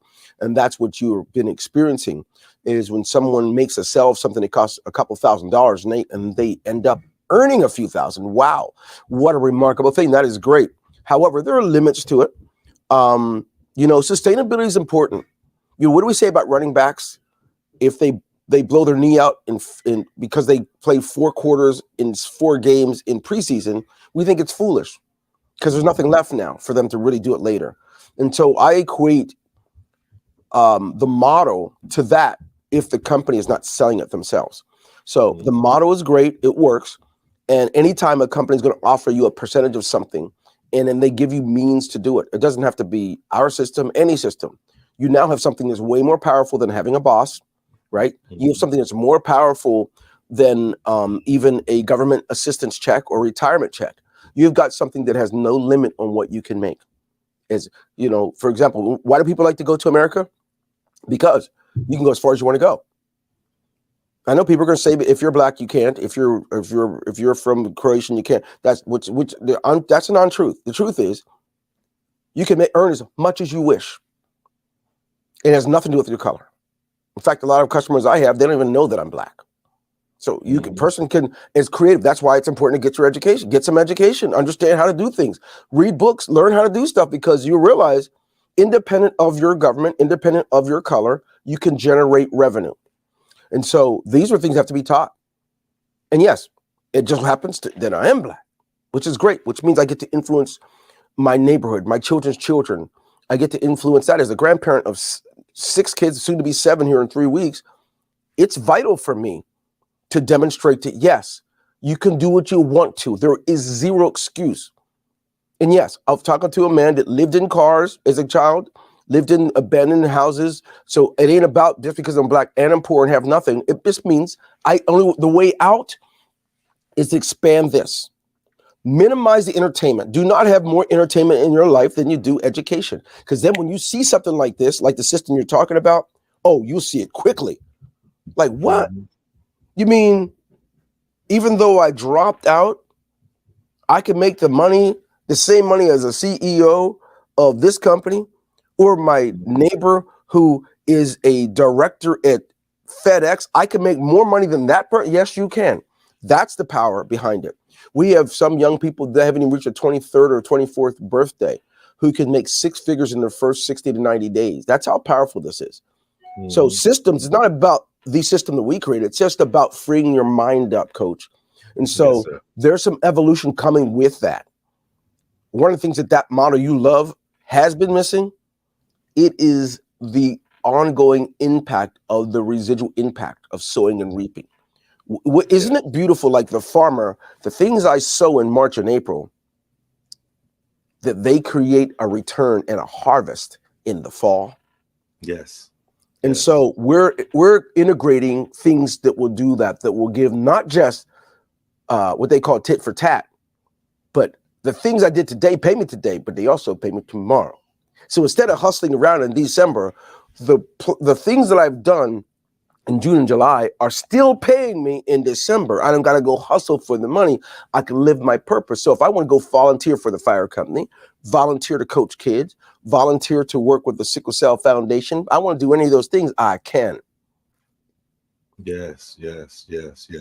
speaking on sickle cell with the nonprofits, how can one integrate one of your systems into their nonprofit flow? Because I know that there's a lot of nonprofits, especially here in Philadelphia, that they can get the grant, but part of the problem is having that flow or that cash flow just to run their program. Well, there are numerous ways, but I'll tell you this. One of the challenges that's hard for people is because most people that run corporations and or run nonprofits their foundational education is from the big machine, meaning that when you come up with ideas like you may have for nonprofits, they're not as widely accepted because it's outside of the box. It's outside of the normal paradigm. So I'm a big believer that if God gives me a vision for something, he's going to finance it. I'm a little bit not old-fashioned in that if God's calling me to somewhere to be a missionary, if I say is God calling me, I don't got to go around and beg people for the money. That means he's also giving me the wherewithal. I believe that if he has something in mind that's for me to do, he's going to finance it and give me the strength to do it. Well, I believe that about business. So with nonprofits, oftentimes the fundraiser that makes sense to them is if they can, for example, sell candy bars, right? And get 10% of those. They're on door knocking, affiliate stuff, right? All schools do it. Cheerleaders. I just sold a lot of popcorn for Young Women's Empowerment Academy.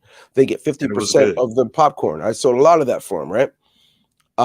There are a lot of things that one can do, but when you have a system, a mechanism, where if a nonprofit signs up to be an affiliate and can earn 50%, 70, 80%, and it can be ongoing, they don't know it. That's more powerful than a grant because they can fuel the mechanism to get donors who are not donating anything. They're buying a product or a service, and in return, they have this ongoing revenue from it. So imagine this. What if this platform you guys are using here called StreamYard said for the local nonprofit, if they sell this, if they want to put a link on their website and sell this, every time someone pays their monthly payment, they get 50% of it. Mm-hmm. Nobody knows how powerful that is. So let me tell you, if something costs $40 a month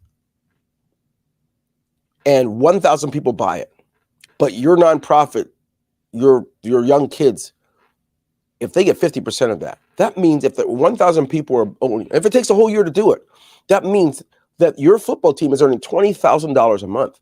Mm-hmm. And because we hate math, we are conditioned to be afraid of it when we're younger. We don't see its application, and adults and teachers, parents allow their kids to think, well, when will I ever use that? This is why people make horrible decisions related to their future because they don't do the math because they can't do the math.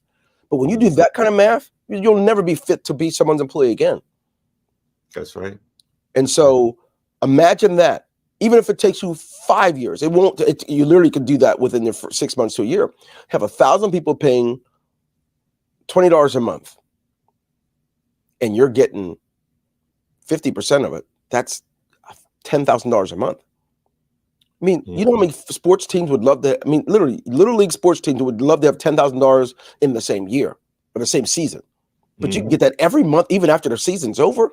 So it's elementary the way I put it, but it really is elementary. But most can't see that. Most can't see their need. They see the cost. And when people only see the cost, that's the issue. They don't see the cost of not doing it. So I love to talk to people about, hey, look, why are you not using this model? You're working so hard. You're going to go to your grave with your dreams in you because you let the cost of something keep you from doing it. And when that happens, here's what really happens. The same person who won't pay $200 or $300 for something that's going to make their business make more money for them will easily buy rims, upgrade their car, which is nothing but a liability. They can get wheels. Why do you have to do things related to what people look at, right? Why not? I like to put money into things that create more money. I don't want to put it into the shirt. I'll wear a shirt, but I'm not going to overspend it. I'm not going to buy $1,000 shirt to make you feel good. I'll take that same $1,000 and put it in my business so it's impregnated and it creates more $1,000. That's what I like to do. And so nothing wrong with doing that, but it disturbs me how many people won't make the correct decision for their business because of an initial cost that they're already spending on a carton of cigarettes. that they're already spending on happy hour every month, that they're already spending on, do you know the average American will spend like $150 a month in cable television, and the same person will complain about having something cost $29 a month to feed their business and make them money. That's beyond me. Number one, nobody needs cable TV anymore. You can stream it all from your devices. You can just get the apps, right? Nobody needs it. So I'm not the guy to ask about that, because by the time you talk to a nonprofit, they get it by the time you have to have a long dialogue with them. But the real issue is all the 14 to 20 years of education we got first that programmed us not to see things the way they should be seen. That's right. Woo, you got me. All right. That's why a lot of times when people talk about different systems, the first thing they want to talk about is a pyramid. Oh, that's a pyramid scheme. That's a pyramid scheme. And when they don't realize that, your job, that the wages is basically a pyramid scheme. Hey, Coach, let me finish that for you. So if you think about it, the hierarchy of a business got a CEO at the top, right? Just think about the shape of this. Underneath that president CEO, you got senior vice presidents next in line. That's right. Then you have the vice presidents next in line. And the numbers are getting bigger as I go down. Ready for the next one? Now you got directors, a lot of directors. Then you got managers, a ton of those. Then you got supervisors, a ton of those. And then you have the mass population of what they call entry level and frontline workers. That is a pyramid. It's just the only difference is you're at the bottom of that pyramid. That's right. So that's right. If we're talking about a pyramid scheme that takes advantage of people, that is not good or right. But if we're talking about the infrastructure, everything operates that way, from military to companies and corporations to even your very church you go to. So don't be mistaken. The difference is if I own my own business, I'm at the top of it. I'm at the top of what you call a pyramid. The difference is if you got your job and you're making $100,000 a year and the CEO doesn't even know who you are or that you exist, you're at the bottom of yours, let alone the type of income you make. So, woo. And that's a very good example. That's a very good example. I could draw it out for you. And I have a master's in business administration, right? And one thing, when I saw the structure, the infrastructure of how the very top companies around the world work, I'm like, everything's a pyramid. The difference is, where are you in the midst of that pyramid? That's right. But money shifting, passing money to take advantage of helpless people, that kind of a pyramid, which is not, I don't know where that name came from. That's more of what they would call the Ponzi, based after that guy. But the shape of it, don't be foolish, man. Don't be foolish. I like to tell people that you are your own pyramid, because if you have your feet at a 90-degree angle, and you know that from standing at attention, being a Navy man, you're standing in the A squared plus B squared equals C squared. Which is the very algebraic expression that people say, when will I ever use that? There you go. And you're standing. So if you're standing and you turn north,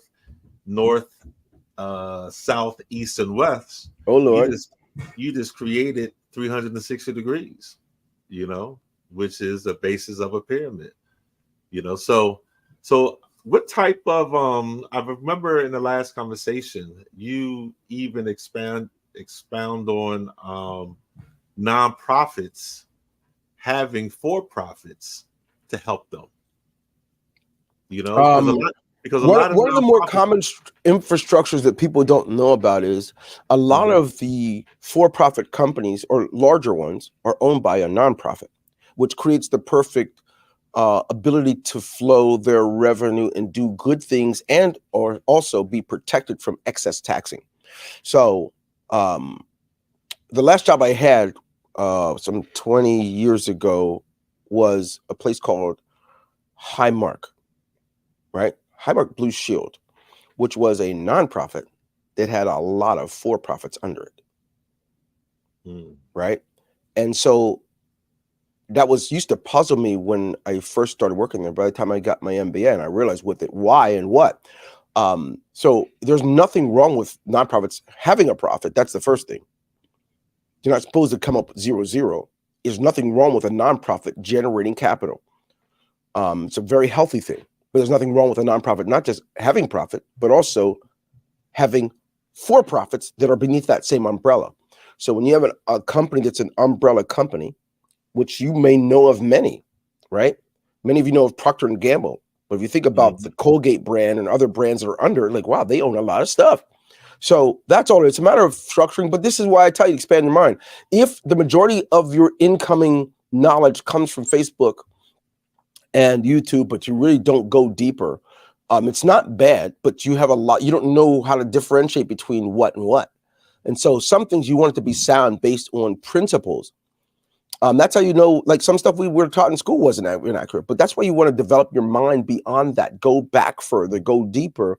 Biographies are really great places to start. Learn about people that are similar to you in your personality, in your expertise. What did they do to be successful? I mean, I'm a reader. I love to read. I love to learn how people do things. That's also what made it me unfit to be an employee. That's why I had so many jobs. I was never satisfied. I saw what was possible. I don't think a person can learn all the things that are possible if all you're doing is scanning social media and watching TV. So my belief is, Coach, that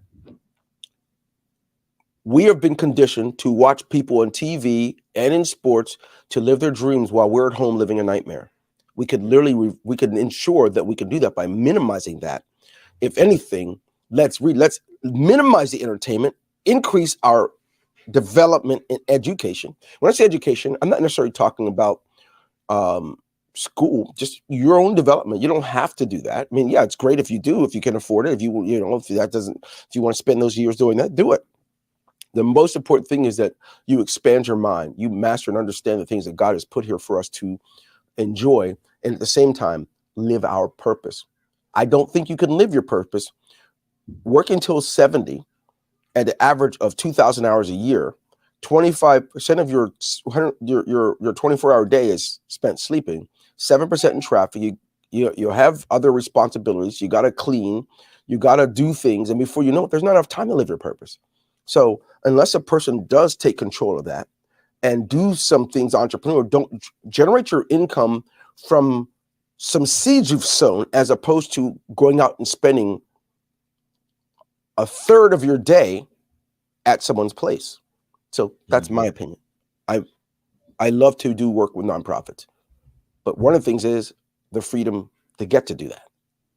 And so that's why I'm talking about it. But anyway, I don't want to ramble. I see it's already at the top of the hour, and I don't want to mess up the next person coming in. But you asked a lot of the right. Look, you asked the right questions. But the reason that I create the systems that do that, Doc, is because I believe that every human being, as long as they're breathing, deserves a chance to step into the power in which they were created.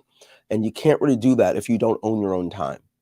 If you don't own your own time, if you're leasing your own time from yourself, and you finally get it, and all you do is can make it the happy hour and catch a basketball game or football game, and then you go back to the work for the person, it's not living. We're just merely existing. We're walking drones. We could step into our power and speak and live and touch the parts of life that most only dream about. That's it. All the funerals any of us go to every year and seeing people die with their dreams inside them, nothing's more sad. Yeah. Especially with the children. Now, your systems, what makes your systems from your point of view different and attractive? I don't know. That sounds horrible. I don't think like that, so I don't know. I mean, as a user, I probably would guess that one of the things that makes it different is the autonomy, the control that the user has in their hands, right? And the downside to that is most people aren't used to having their own decision making. If you go to work, all things are already decided for you: where you sit, what product, what you use, what you do. When you're an entrepreneur, all that's in your plate. Right. You're not waiting for someone to permit you to do anything. You go to work, you might have to ask, hey, can I go to the bathroom now? I know we're in a meeting, but you have to seek, hey, I need a day off to take the kid to the dentist. So what I like is the autonomy that our systems allow people to generate the same kind of income, or a lot more than they did on their jobs. But the most important thing is the freedom. Now, all of a sudden, there's a huge responsibility put on your plate, because too much is given, much is required. Now, if you are in charge of your day, the average person who's been conditioned in the American school system, they flop. That's why a lot of kids can't go to school in line, because it means they're in control of their day. And when you have that control, it's easier to fail, because now you don't have someone to force you. Mom's not going to make you. Your boss is not going to make you. So that's the other side to it, man. I think it's unique in that people can have that time. And unfortunately, if you're not conditioned, if you don't train yourself, that may be the beginning of the end. If you don't know, you're like, oh, you can make as much as you want. What do? You wake up late, you watch a little TV, you scan some for YouTube. Before you know, it's time to go to bed again, and you didn't do anything. That's what a lot of people do when they first get into being an entrepreneur. They go on Facebook and look like it. They'll do a live, hey, who's grinding? They talk to each other, but not doing anything. And so I'm a big believer that we should all be involved in income producing activities. Scanning and surfing is not income producing. What is the connection between your activity and the return you will get? And that takes spending your mind. That's why I do a lot of trainings. I'm really big on training, because training and development will help coach and condition a person like you do in sports. You do conditioning in basketball, football, and soccer. Then you do drills, so it becomes second nature. Well, everyone doesn't require that. Some people have built-in barometers, built-in compasses. They know that I got to get busy. I'm doing my thing, but most don't. So training and development, a person is freed up to do what they want, live, and do it. Now, if you want to work 16 hours a day, that's your choice. If you want to work 2 hours a day, that's your choice. That's where people fail. They really just love the freedom, but don't want to pay the cost for that freedom. And freedom does have a cost no matter who it's with. Got you. Now, let's wrap this all up and put a nice bow on it. What do you see with the change in the climate and the political things? I stay away from it because I look at everything opposite. You know, if they're going left, I'm going to go right. I see that my focus is working with the children, teaching them the cash flow quadrant, playing the game, and then having your systems available to put what they learned playing the game into actual reality, and utilizing this to create a club so they can bring more people in, because the children, especially playing that the cash flow for kids. One thing that I noticed the first time I did it was with young men, young boys between the age of 10 and 13. Mm-hmm. Once they got over the fact that they had to read and do math, me and one of my friends, we stepped back and we watched them not only get into playing the game like they were playing Madden or a video game, they automatically started helping each other with words they got stuck on. They helped each other with the math. And it wasn't just one occasion. This was at every table, you know, and in every session. And then a couple of months later, when I was doing it in South Philadelphia at the McDaniel School, I was with young princesses, and they did the same thing.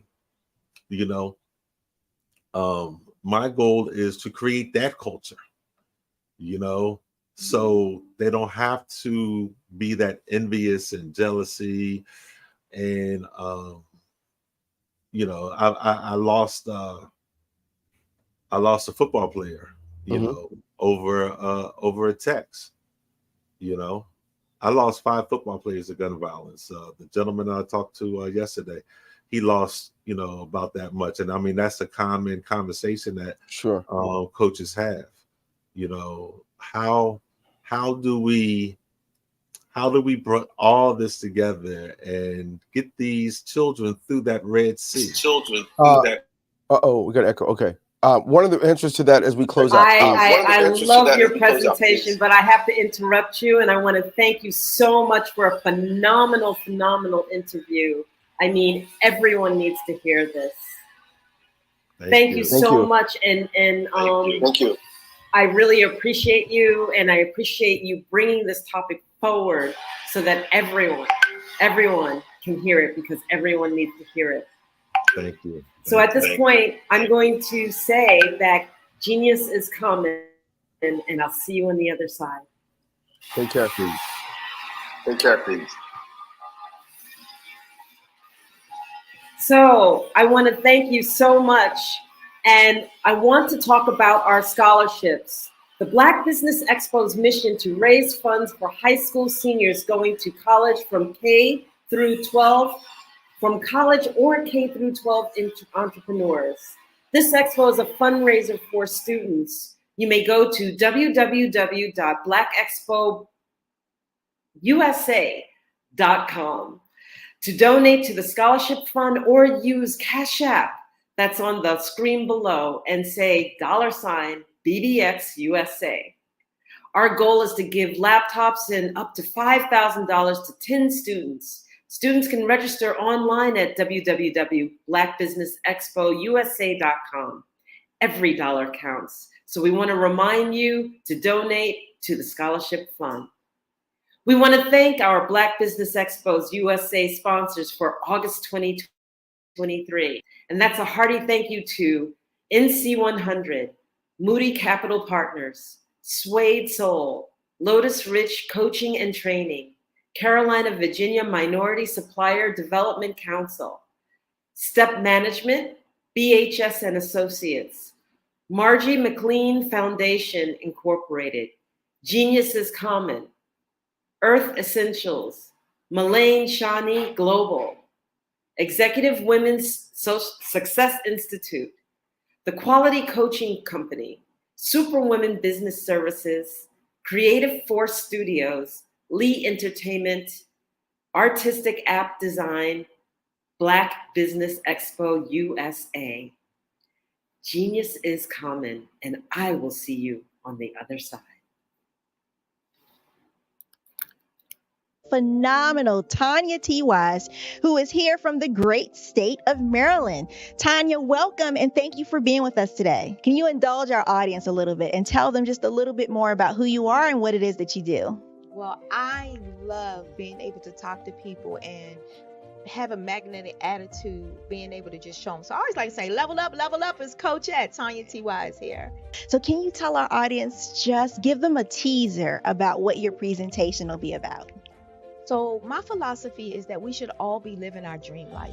So tomorrow I'm going to talk about how you start living your dream life. What are some of the things that you thought about in your childhood that you just kind of let go and dormant? Wow. And I want to reignite that and just give you some pointers and some tips, some tools, some strategies to be able to start living your best life now. And guess what, Rhonda? And leave it inheritance for your legacy. Oh my goodness. Okay, I know that's resonating with a lot of people. I've heard that you have a dynamic coaching program. Can you tell us a little bit more about that? Absolutely. So our coaching program help people that have the lack of time, that lack strategies, and lack the confidence to go after their dream life. So we help them implement tools, we help them implement strategies, as well as give them resources so that they can live their best life now and leave that inheritance. Wow. Oh, I love that. I love the leave the inheritance part. Listen, you are dropping some major nuggets, and I know a lot of what you're saying is resonating with a lot of people, but I think we're all curious, how did you even make this transition into the speaking and coaching arena? What's the story behind this? So I started out in finance, and I realized that a lot of people don't necessarily go after their dream life because of the lack of finances or the education behind finances. But it wasn't until I lost my firstborn, my only son, that life changed for me. And where I was going after it all, living the corporate life, hit my 6-figure income and living in my dream house with my dream man, driving my dream car. I nearly lost it all when I lost my son. And so I realized it only takes one financial catastrophe that can change your entire life. That's what made me start All New Beginnings. Because no matter what's going on in life, there's a new beginning. And because of that, we develop a program called Wise Minded. My little slogan is, don't just dream it, let's live it. If they want to connect with you or work with you, what is the best ways for them to be able to do that? Well, for my social media guru, you can connect with me on every single social media platform as Tanya T. Wise.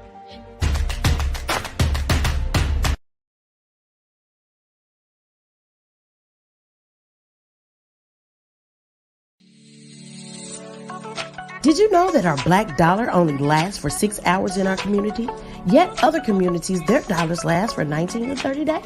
The Black Wall Street Nation. Black Wall Street Nation. Yes, that's why we created the Black Wall Street Nation. Black Wall Street Nation is a centralized directory available to all black businesses across the world.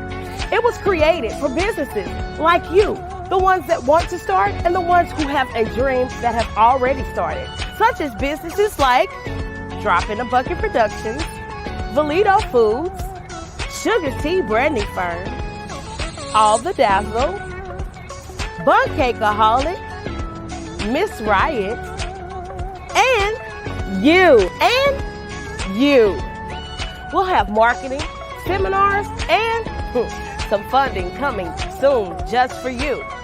So, we want you to come and join us. www.blackwallstreetnation.com. See you there.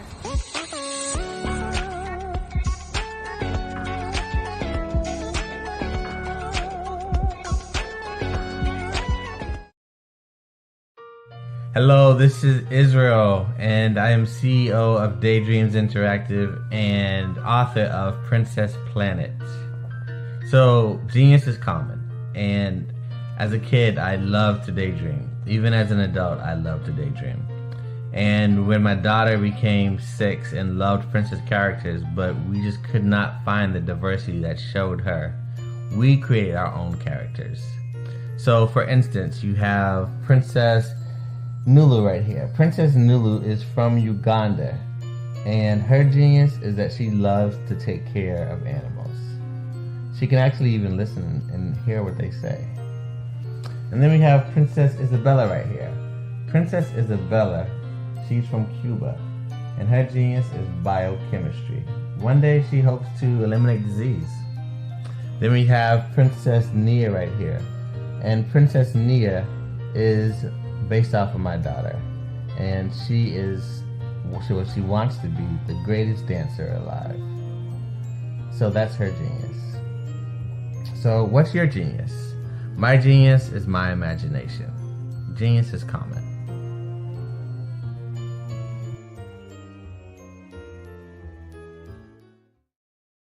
Hey guys, my name is Caden. I'm the CEO of Caden Teaches, and my genius is teaching kids about financial literacy. Throughout my financial products, such as my financial flashcards, my activity book, and my newest project, my financial bus, which I bought. And on the bus, it has a mock bank where kids will learn how to deposit and withdraw money, a mock grocery store where kids will be able to learn how to have a family budget, and a mock stock exchange where kids will even be able to learn how to invest in stocks. Now, I decided to start teaching kids about financial literacy because I find that most kids graduate high school without even knowing the basics about financial literacy. And I feel if I were to teach kids about financial literacy, that I would be able to help kids tap into their genius. And I actually learned about financial literacy to my dad because I would go to business meetings with him, and I would always see that they were talking about financial literacy. And at that point, I didn't understand what financial literacy was. So I took it upon myself to learn about financial literacy and teach it to kids in a way that they could understand. But I want you guys to help me help kids tap into their genius by going to my website, cadenteaches.com, and you can sew into me in my financial bus by going to my GoFundMe link. And remember, if Caden can, you can too, because genius is common.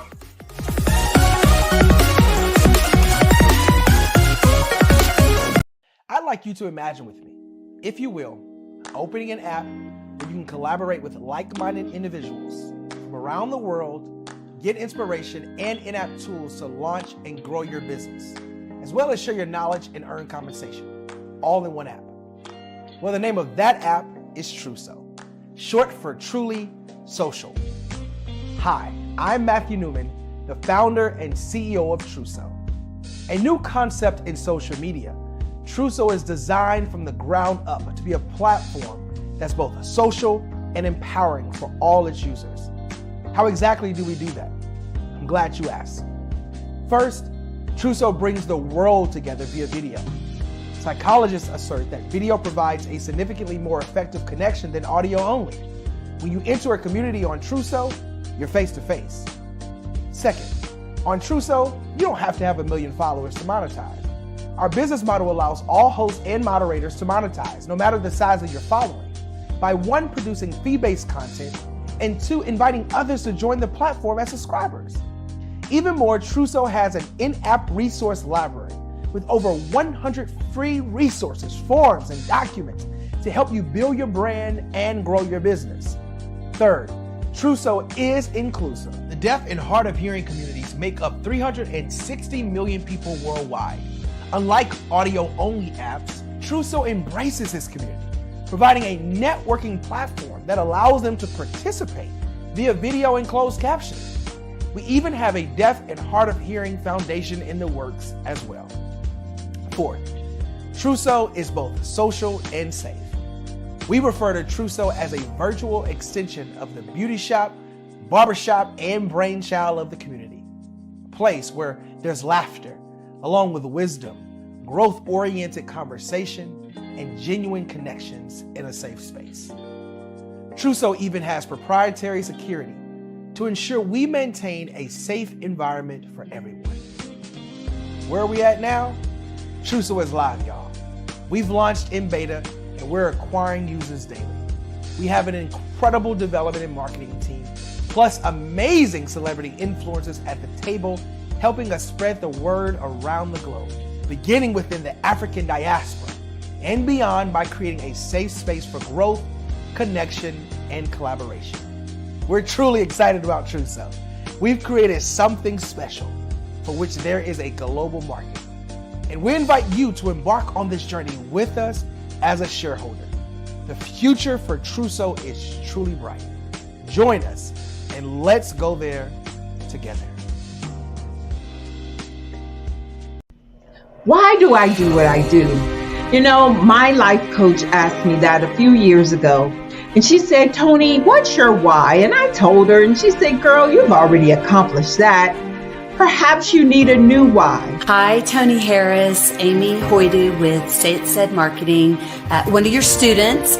And just wanted to say thank you, Tony Harris, for spending so much time with me and giving me that boost in my business that I so drastically needed.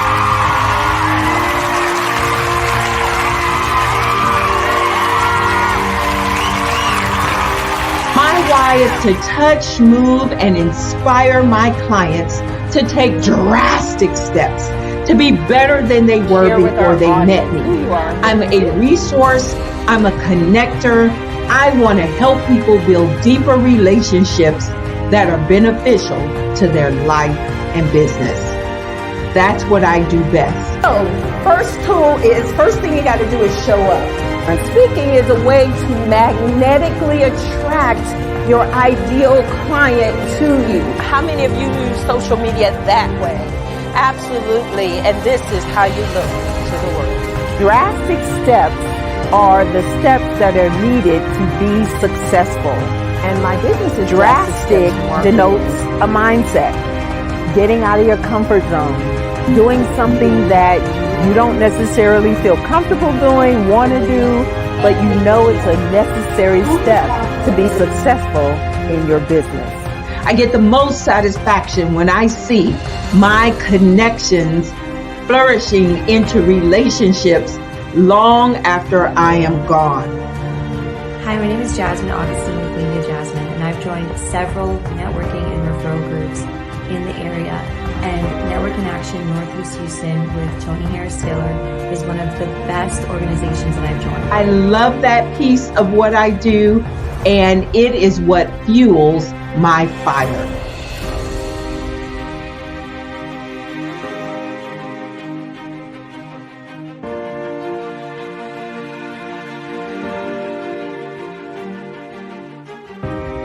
My name is Tony Harris Taylor, saying take a drastic step today for a fantastic tomorrow.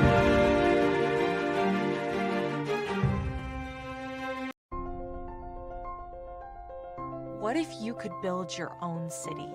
A place where every child can find nurturing people to help them achieve their full potential.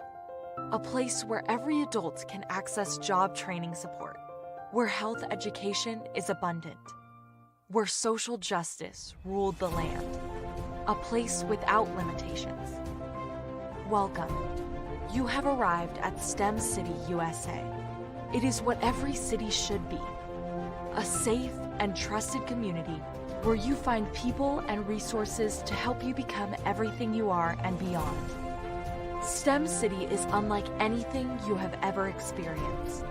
It is a digital twin of the world around you, only better.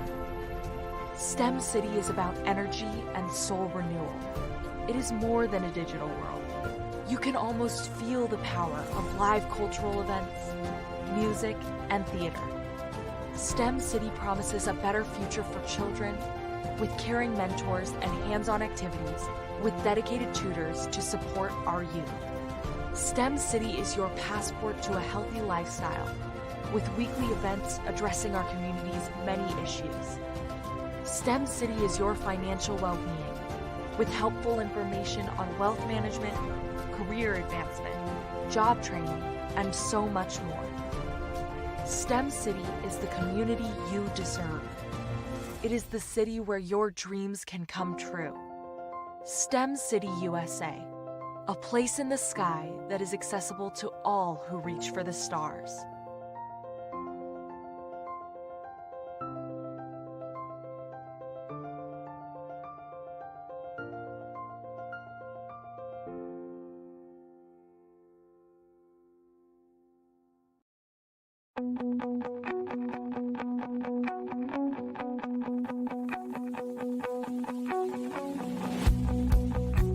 I am Black business.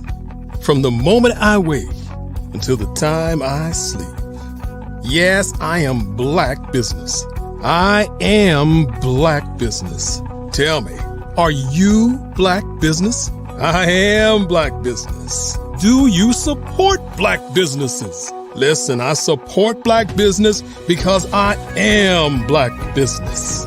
Black Business Expo, one of the largest business showcases in the history of Black business in the world. The world! Sign up today at www.blackbusinessexpousa.com or call 919-308-9090. I am Black business.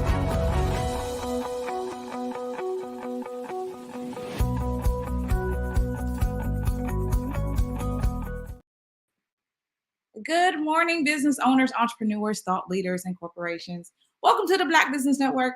I am Spiritual Teak, and I'll be your speaker for today.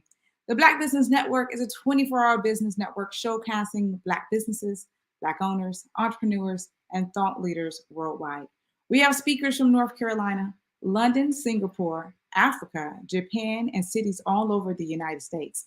The Black Business Network is a global community sharing its business knowledge to empower, inspire, and educate businesses about business. Today, I have for you, beautiful souls, I have a keynote address. And my topic for today is rediscover your purpose through releasing trauma. But who am I? I am Spiritual Teak. I'm a natural empath. I'm a Reiki master teacher, a transformational speaker and coach, theta practitioner, entrepreneur, soon to be author, and rising galactic starseed incarnated to support individuals to ignite their true power and rediscover their purpose. My mission is to impact billions through healing work and inspirational content. So let's get into it. Rediscover your purpose through releasing trauma. What does that even mean?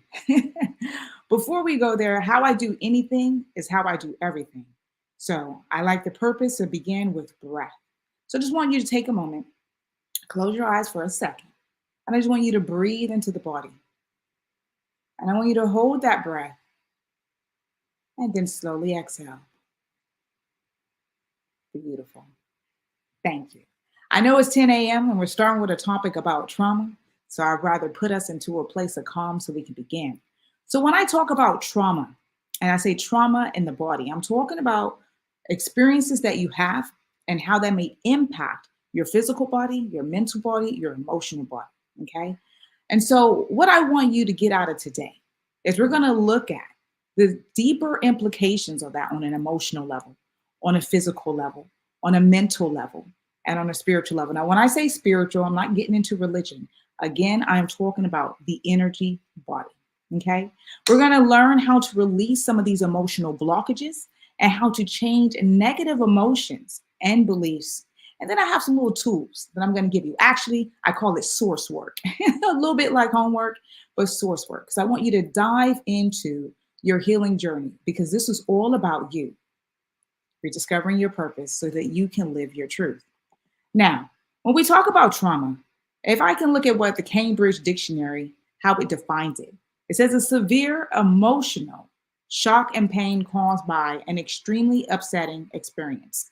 Now, a medical version of that is severe injury, usually caused by an accident or violent attack. What am I saying? Simply put, trauma is a disturbing incident. It can impact somebody's ability to cope, which can have a significant implications on their overall well-being. And again, this is what it includes: the mental, the physical, the emotional, and energy body. Now, many people have experienced trauma, and if you say that you haven't, or there's different forms of trauma that potentially you have experienced. But I want to talk about some of the symptoms, okay? Some of the emotional and psychological symptoms when we're talking about trauma. So we think about anger, blame, guilt, and shame. Some people withdraw. They feel disconnected. They feel hopeless or helpless. Some of the physical symptoms is when someone is experiencing trauma, they may have a rapid heartbeat or sort of tension in their body, get a bit restless or even agitated. You might have experienced it yourself, or you might have someone that you see all the time who are seeing the implications, or maybe of a traumatic incident reoccurring for them. When we get into the mental symptoms, we can think about people having sort of chronic stress and maybe anxiety. But the energy body, when I mention the energy body, what I'm talking about is blockages in the chakras, which I'll get into a little bit later, because some of you may know what chakras are and some of you may not know what chakras are. But I'll get into the correlation between the energy body and then the physical and mental body, okay? So I want to talk about the different types of trauma that people can experience, because trauma can have significant impact on your overall well-being, as mentioned. So when I look at this, I'm looking at 3 different types: acute trauma, okay, chronic trauma, and complex trauma. I often sometimes say reoccurring trauma when I think of complex trauma, but for the purpose of this, we'll keep it to those 3 titles. So acute trauma, we're talking about like maybe one single incident. So when I bring up that word, some people may feel like, no, I don't have that reoccurring in my life. Okay, may have been a one-off thing. However, it's still an incident, right? Chronic trauma, we're looking at what is this repeated sort of incident that may be happening in your life. Some people experience different forms of abuse repeatedly, etc. That's when I think about chronic trauma. But complex trauma, this is an exposure to a variety of different sort of traumatic situations. And this can have a real serious invasive or interpersonal impact on the individual.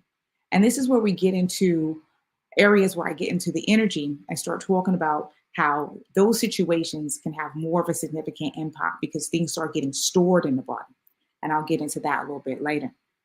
So again, when talking about the types, and I gave you the 3 areas, I just want you to think about the definition, what I was saying there, and talking about the different areas that it may come up. I want to get into it a little bit more clear. So accidents. Some of us have experienced some accidents. I know when I was younger, I had a very serious medical accident, right? Car accident, that put me into the hospital for like a week. And in the hospital, I had, I still to this day have certain pains in my body from that incident because the muscles, the back, all of that remembers that incident. There's certain triggers that come up from that. When we think about relationships, for example, getting into the emotional side of things. We have different types of relationships, right? So you have your intimate relationships, you have the relationships with your family, you have a relationship with your friends, you have your relationships with your colleagues, but different things can happen. Some people experience a traumatic experience for a breakup. And that can really shape how they feel about themselves. You know, you can have different relationship with your parents, for example. Some people have, I will classify as traumatic relationships, and it can be traumatic would be with their parents. And it requires a deeper level of healing. Loss and grief is an area that will always bring up and have a form of trauma that stays in the body. We can think about environmental trauma. And I like to pause there because oftentimes when people think about trauma, they think about the environment, they think about like home life or something happening directly to them. But actually, on a larger scale, I can use the example of 2020, but I can go even deeper and start talking about cultural trauma and the implications of that. And going even deeper and thinking about ancestral trauma. And then it starts to take me into the energy body, which I'll get into. But another area that I want to mention to you is self-inflicted trauma. I know some of you might be thinking, like, well, but who's going to continue to, inflict pain on themselves? Why would someone do that? Well, oftentimes what develops over time when you've experienced other levels of trauma, so we get into that complex area, then you have repeat things that plays in the mind, and then you can continue to inflict a certain pain because we get into limiting beliefs, etc. So when I think about, and I want to talk a bit more about just that, the whole complex trauma and the reoccurring trauma and the implications, because it leads me into when I start talking about energy and how the two work together and how that can create other things into the body, which we're going to get into how you can release. So let me go back. So I mentioned environment, right? Now, just from a large perspective, thinking about the things that happen in the US, I'm just going to say in terms of go back to cultural and different ways that things can impact a specific culture, us as Black people, right? There's differences in the workplace. There's differences if you get stopped by law enforcement. There's differences in the judicial system. And these sort of things can be triggering for individuals and have a huge implications on their mental well-being. When we talk about family, then some people have experienced, I mentioned it, but different levels of abuse. But it's not just, a physical abuse, the mental abuse. And so going again, we're talking about complex trauma. We're bringing up different levels and layers of different things in someone's life that can have a significant impact on them. So when I think about self-inflicting trauma, and I mentioned that in the repeat things, I was talking about the power of words.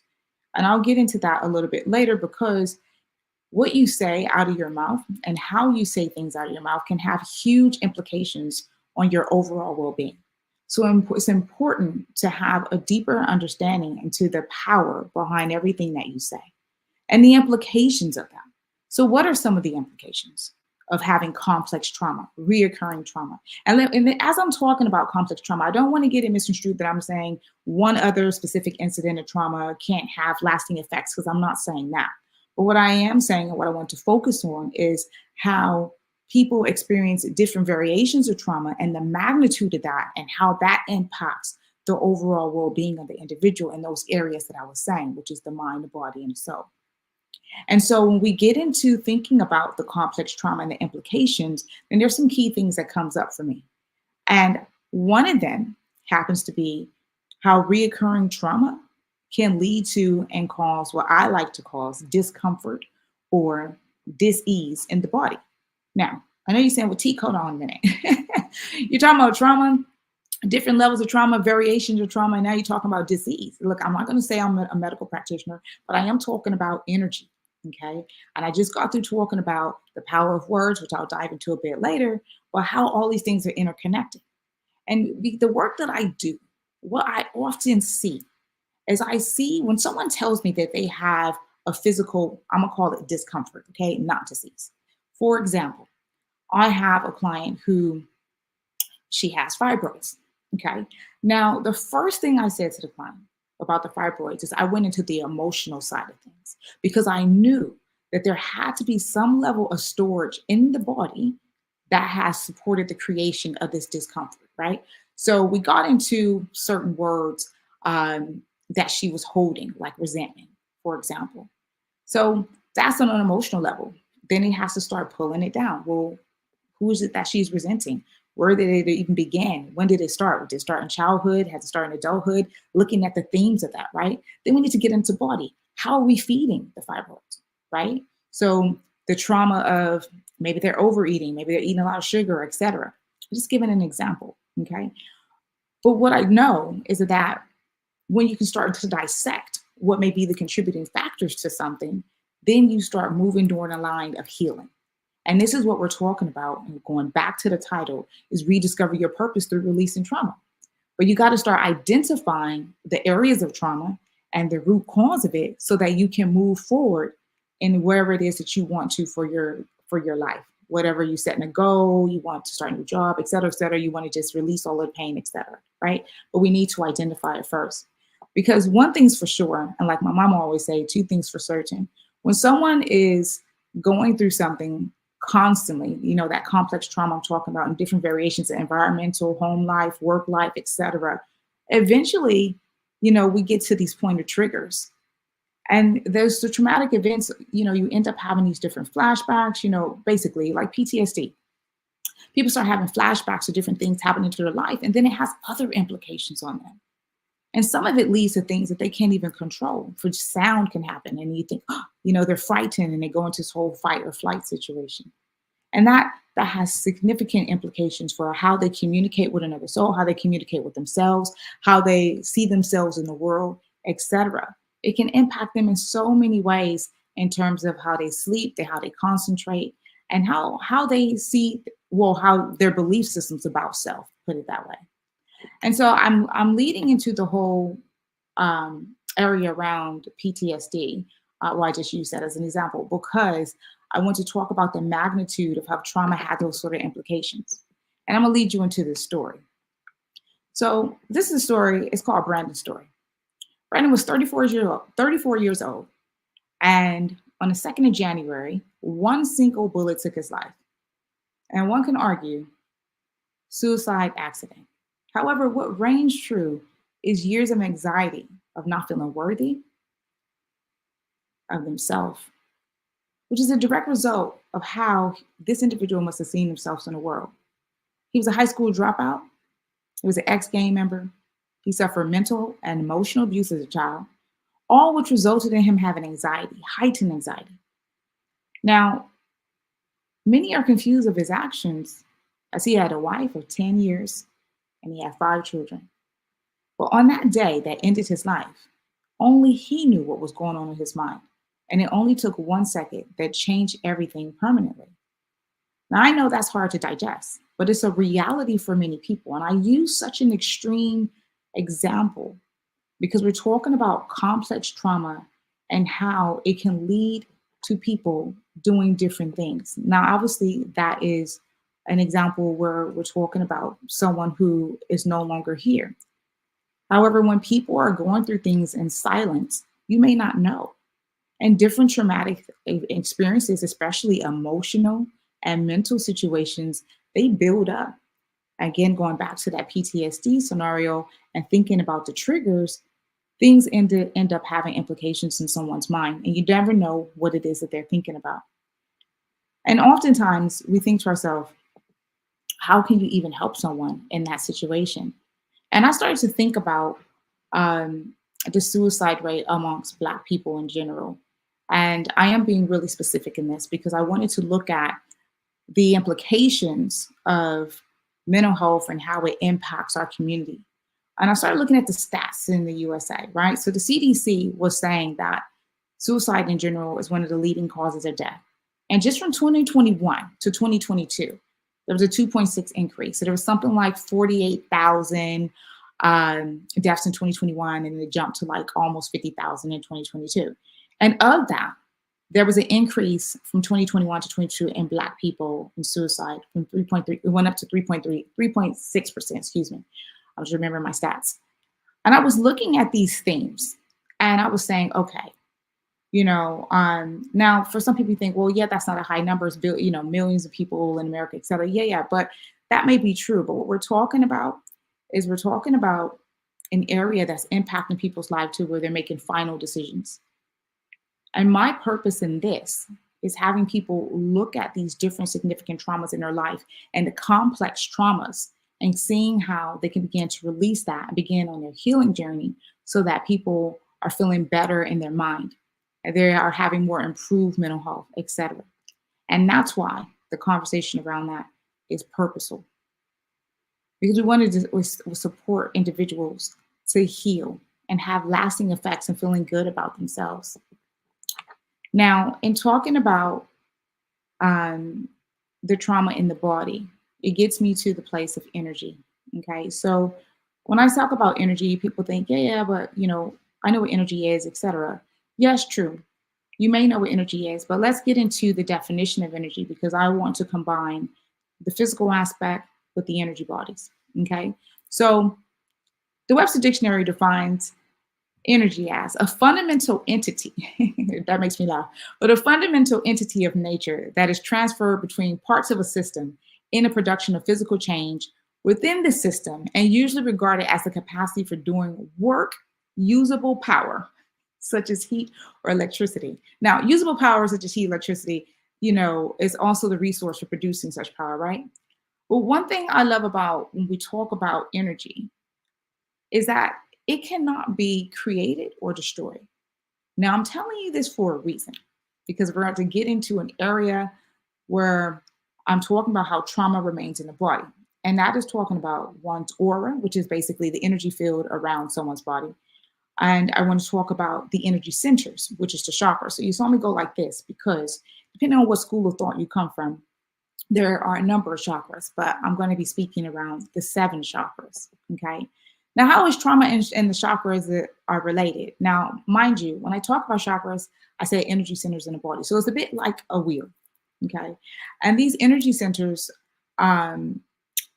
that I want to focus on are the lower chakras. Now, I don't have time to get into all the chakras. We can be here all day. But the lower chakras are the root chakra, which is like at the base of the spine. It's the sacral chakra, which is right above that, and the solar plexus. Now, the reason why I want to talk about these specific 3 chakras is because in my work and in my sort of expertise, as I gave the example of the lady with fibroids, when I speak to people, usually the trauma that they are holding is in these lower chakras, okay? Now, the root chakra, just to get a bit of context, the root chakra is related to like one's foundation, family, how they feel and see themselves and work. Do they feel stable, right? The sacral chakra is about creative passion, the energy of creativity. The solar plexus is what I call it energy in motion. And it's because this is where I feel people hold all the emotions, okay? And when I do work with individuals and I see, as I mentioned, dis-ease or discomfort or things that come up, it usually comes right back to these 3 lower chakras. Now, the upper chakras, the heart, the throat, the mind's eye, the crown, they are purposeful and people can have blockages in these areas. But what I find is that when it comes to healing and identifying like decades of pain in someone, is usually dove into those 3 areas. Now, within the chakra system, as I said, the energy wheel's there, then what are we looking at in the aura? Remember I said what the aura was, right? It's basically energy field around the body. So the first layer is like the emotional body, the second layer is the mental body, and then outward we get into the spiritual body. Now, all of that is interrelated and connected because we're talking about maybe you experience a physical incident of a traumatic incident, right? I use the example of me in a car accident, right? And so the physical body have felt that pain. However, what will happen to me on a mental level, right? If I was to be in a situation that reminded me of that accident, for example, hearing a loud sound, and it can take me right back because it's a trigger, right? And so the trigger is still in the body. And so even though the physical incident has moved on with time, the energy of it is stored in the energy body. And that takes me back to the whole conversation that I was saying, or when I started mentioning the power of words. And so I usually do this activity with a lot of my clients or in groups and things like that, because I find it to be purposeful. And what this activity is We don't have time to do it today because I need like 30 minutes just for the activity alone. But what this activity does is that I will put people in sort of a calm state. And in this calm state, I invite them to close their eyes, because usually when our eyes are open, we're taking in like 11 million pieces of information. So basically you're distracted. So I have people close their eyes, and then we follow that with breath, because breath is life, right? And then breath promotes bringing you getting calm. So when they're in this state, notice I changed the state of being. So however they were feeling, I'm bringing them to a place of calm. Then I go through a list of words. Now, why do I do that? I do that because although I might see and know that certain things that they may have experienced are stored in the body, I want the individual that I'm working with to see the same thing. And so the best way is to have them experience. Okay, so I'll have them close their eyes, and then we'll go into this this exercise. And so we'll do a form of breath, and then I'll say a word out of my mouth. So I might say, for example, disappointment. And when I say disappointment, what I'll end up doing is I'll ask the individual where in their body, well, and I need to say, I have them keep their eyes closed. I said, where in the body did they feel a sensation from the word disappointment? And then I start getting all kinds of things come out. So people might say to me, oh, I felt it in my shoulder. I felt it in my heart. I felt it in my stomach teak, right? And I'm like, okay. And in some places, I'll go ask a bit more questions. I'll say, so in some places, was it feel stronger, or was it like faint? And I get them to start identifying the sensation, because now we're talking about energy. And then once they can identify, oh, yeah, so I got this shoulder, and then they remember, oh, but I had this physical shoulder thing happening, right? For example, and then we get into it a bit further. Well, when did that originate? Maybe it originated from a traumatic event. Maybe it's something that how they store things in the body. And you can start to really, really dissect it. But what I find is I even call them low vibrational words. When I say some low vibrational words like resentment or hate or feeling unloved or something like that, then things start to pop up. And usually it's a combination of areas. So I mentioned the energy centers. I talked about the chakras, but even though I'll say the word, they might feel something in the shoulder, they might feel something in the stomach, and then start activating in different places, and then different experiences of that, or different memories start to come up. So again, we're talking about triggers. And so the purpose of that exercise is to show how the energy has been, how the traumatic event or traumatic experiences or the complicated, the complex trauma has been stored in the body. And that way, when we start identifying it, then we can start looking at ways to sort of release the trauma, because obviously we don't want to keep that energy stored in the body. And so there's different ways to begin to do that. There's several things that I support people to work with, but one of the fastest ways to sort of get rid of trauma is through what I call the power of the elements. And so you're like, well, Teak, what is the power of the elements? Well, yeah, I am talking about earth, air, water, and fire. And no, I'm not making a song. But when you are able to, let's bring up earth, because I work a lot with earth energy. Okay. So when I talk about the earth, I'm talking about things like grounding or forest bathing and tree hugging. Now, some of you are thinking, Teak, I'm not about to go and hug a tree. Okay. You don't have to go and hug a tree. However, I'm talking about ways that I know they can bring the body into a sense of deeper level of calm. And when you're working with trauma, you want to be in a deep sense level of calm, because the memory of these situations, especially cell memory of these situations, can have, lasting effects. So what is forest bathing? Is literally taking a walk in the forest, being there for a few hours, but really being, have you ever heard people say, oh, I went for a walk and I feel so much better, because you are in a relaxed state. But also the trees, I can get into all of this stuff, but the trees begin to emit, I forget what chemical, but they forget to emit something that naturally supports the release of calm. Tree hugging. Now I'm a fan of tree hugging. You might think, well, I'm not out there hugging no trees. You might hug a tree with me. But tree hugging supports grounding. And grounding, when I'm talking about grounding, I'm literally talking about connecting to the earth. And you can do that in many different ways. Okay. So you can literally take off your shoes and allow your feet to connect with the earth. And what does that do, that sort of connection? Well, when you do it consistently, and again, we're talking about bringing the body, the mind into a place of calm, so you can start identifying things that have been stuck and stored. But when you begin to do that consistently, you're going to start seeing like remark improvements in your life. Okay. So your improved sleep, it's going to reduce the pain. So I talked about discomfort in the body. I talked about the exercise where some people said that they might have stored pain. So it began to reduce that. It'll support with the rhythm, in terms of your, like how you're intaking stress into your body. Okay. Because you'll be feeling a bit more calm and how you respond to things.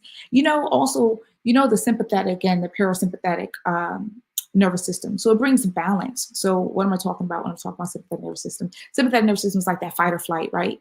And so parasympathetic is more like the rest time. So it brings balance in that. So people can expect things to heal a lot quicker. And you think about, how is that possible? It's been proven scientifically that it is possible, and that the effects of grounding actually shows some increased healing.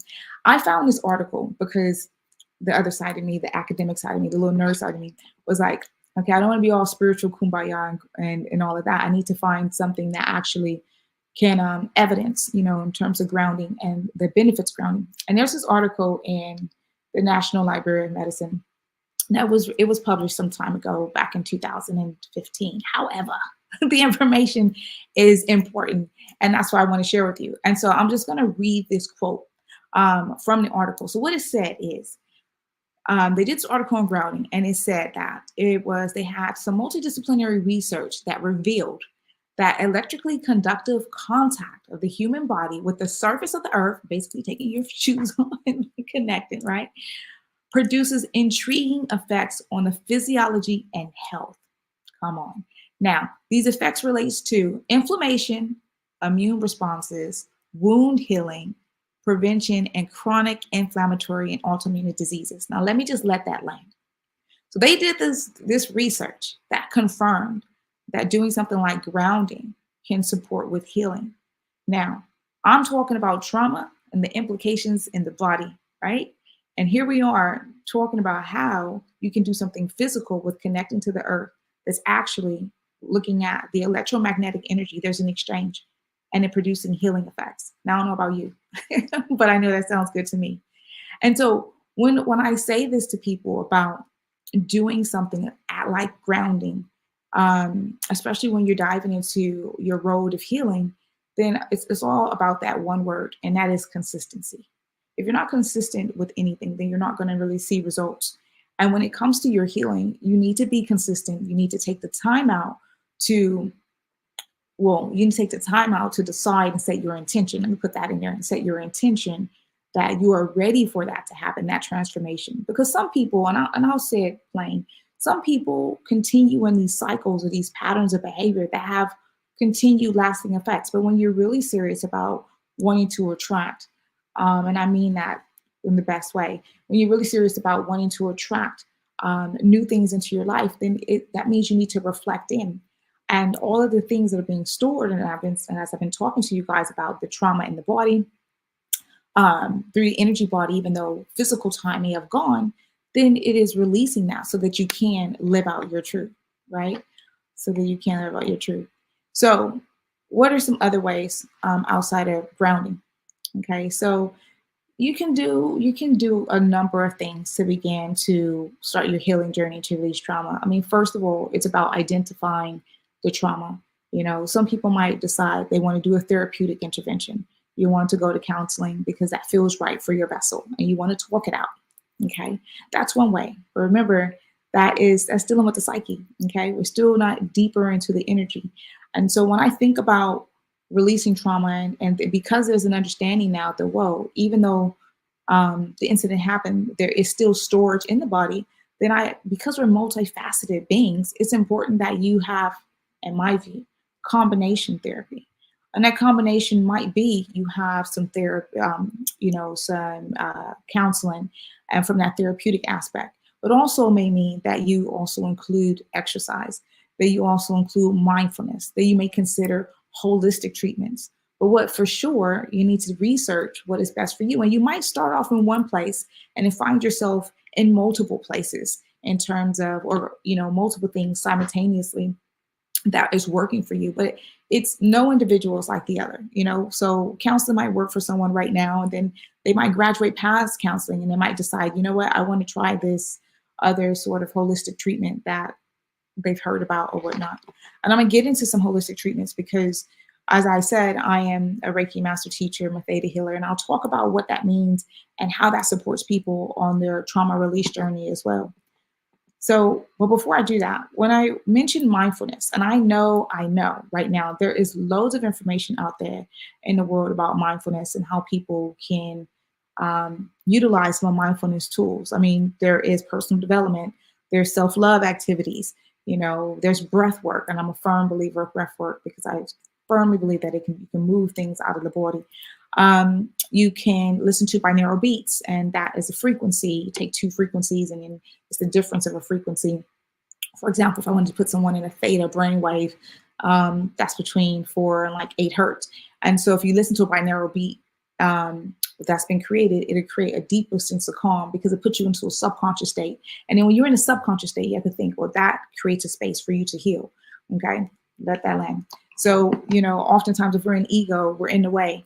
Okay, and we're in the way of us seeing what the deeper level issues are. And that's why I always start and begin with bring yourself into a state of calm. But limiting beliefs, you know, working with the mind. So affirmations. And remember I said the power of words. So sometimes people are speaking things into their existence or saying, oh, my life is this, my life is this, my life. Well, after a while, your life is going to continue to show you that it is that because you continue to say that, right? So that's what I meant about self-inflicted trauma, you know, because you're pouring that into your life.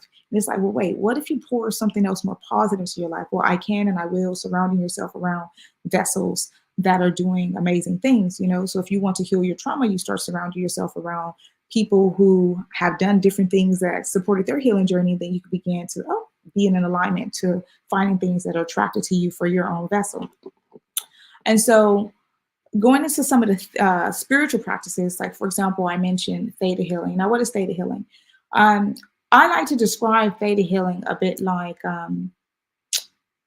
hypnotherapy, right? But it's not hypnotherapy, so don't quote all of that. But it's like you put someone into a subconscious state, and I was just talking about that. You put somebody into a subconscious state where they are in a deep sense of calm, but then you can sort of dig out belief systems, okay? And when you begin to do that, you're looking at limiting beliefs that might keep someone where they are. Or for example, the traumas that we were talking about, if people are holding on to patterns of thought, and that is self-inflicting trauma that is getting into the belief system that may have started that. And then you replace that with something else. So basically, you're taking a low vibration or negative emotion or belief, and you are releasing that and replacing it with something more positive, okay? And usually in sessions like that, what ends up happening is that people have emotional responses because, as I said, it's all connected. So the mind, body, and the soul. So they'll have an emotional response or releasing of energy, like sometimes through tears, or the trigger might actually bring up the situation so vividly, and then you invite breath work to move through that as well.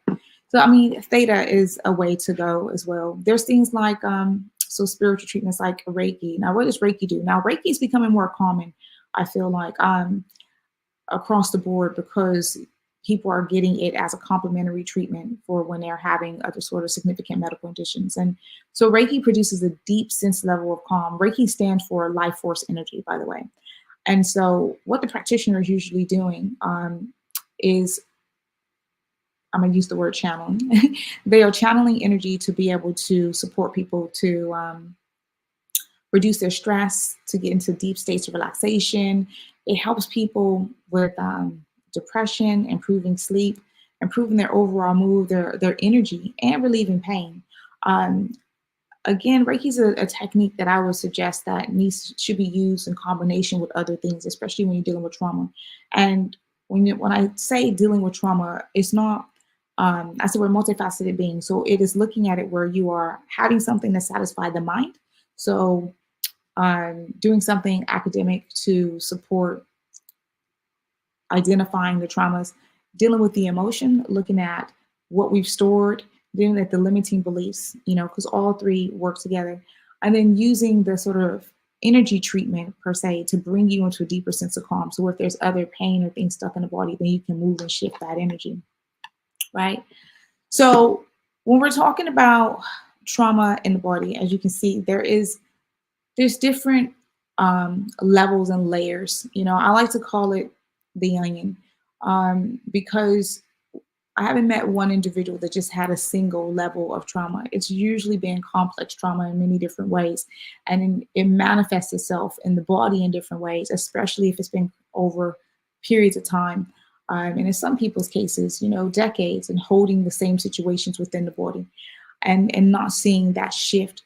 So I've given you some suggestions on how you can move that energy. And it first comes through, again, you have to have your intention to want to see and shift change and let go of those sort of traumatic situations within the body. You need to then decide on what type of treatment, well, not treatment, but what type of healing that you want to go down for yourself. What's right for you now? Not necessarily taking on too many things, even though I said that as human beings, we are multifaceted. And so there might be combination treatment that works, but just starting some way. And one of the ways, actually two of the ways that I'm going to give you, because I'm just looking at time now, we're rolling through, two of the ways I'm going to give you to sort of work on those trauma and connecting to the lower chakras, those three that I was talking about. So the root chakra, the sacral chakra, the solar plexus, is through grounding. And that's why I spoke a longer bit about that, because grounding is the fastest way to bring yourself into calm. But then next, I'm going to invite you to do journaling. And when I talk about journaling, you can do this in many different ways, because when I use the onion method, you can just purge. You can write everything down for the day, or if something comes up as a trigger, you can write everything down in that way so that you can release. But there also is something that I call like intentional writing. You can literally, hi, I'm wrapping up. You can literally write down a word and then decide that you're going to just allow yourself to free write. And then and so whenever someone breathes, I always say that you need to do breath in the cycles of breath. So 3 breaths equal a cycle, and then that will bring you to a calm and start to have you look deeper in terms of working on your healing journey when it comes to trauma. Hi, beautiful soul. Hey, this is Sandra, also known as Miss Ebony Empress. I'm in London. Are you? Yes, I am. And I've been listening to you. I've been listening to the whole of your presentation. It's been absolutely amazing. I had to speak to you offline because your perspectives on trauma and healing are what I need. So thank you so much. Thank you so much for a great presentation. That was absolutely amazing. Thank you. Thank you. Oh, great. And so I just really wanted to thank you, but I want to say this, that genius is coming and you are a genius. So we're going to thank you so much for your time today, and I'm going to see you on the other side. Thank you. Just to say how to reach me is Spiritual Teak everything on every platform. Excellent, excellent. All right. Take care, love. Soon. Okay, bye. Okay. See you on the other side.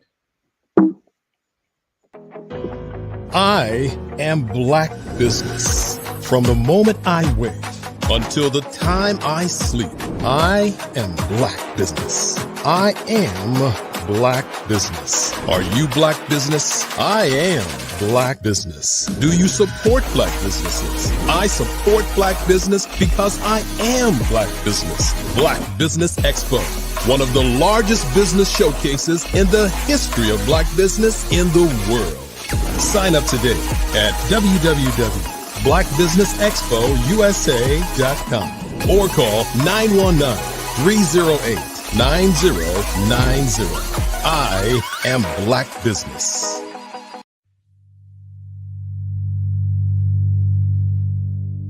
So what we have to do is when we get in the spot, we need to create some spots for us.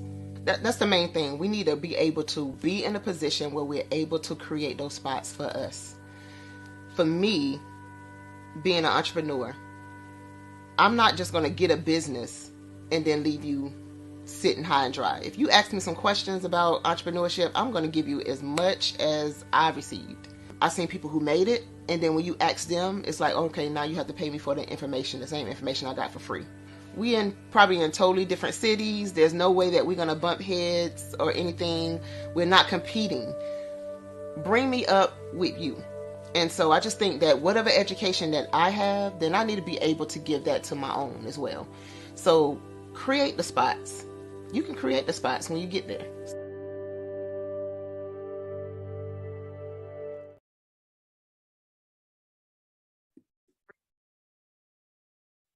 Hello, I'm Dr. Madeline Ann Lewis, President and CEO of the Executive Women's Success Institute.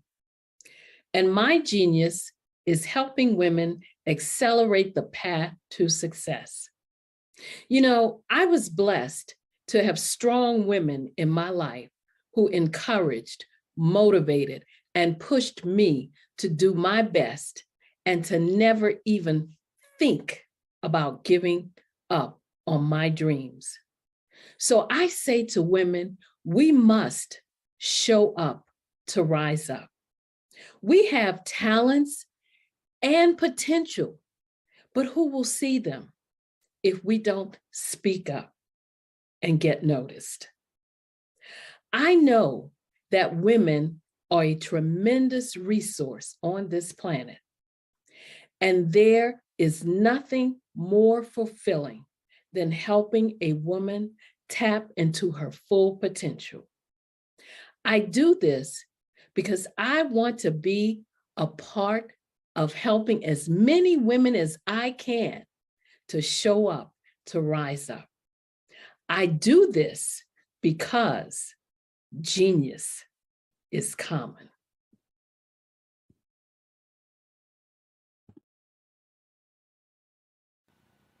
Hello, my name is Kiasi Helm and I'm 14 years old. I think my genius would probably have to be setting goals and achieving them. I say this because ever since I was young, I always wanted to be an author, and at age 11, I ended up achieving this. But not only did I end up becoming an author, I ended up becoming a public speaker, a publisher, a business owner, all these great things. The name of my business is Written by Kids Publishing Company. I decided to start this company because I thought it was important for me to help kids my age express themselves through literacy and just achieve their own goals. Because to me, achieving goals is the best thing in the world to feel. It's you just achieving things and aspirations that you set for yourself. And I know that everybody is capable of this because even if you don't end up achieving the goal, you still tried your best, and that's the most important thing. And everybody is capable of this because genius is common. Thank you.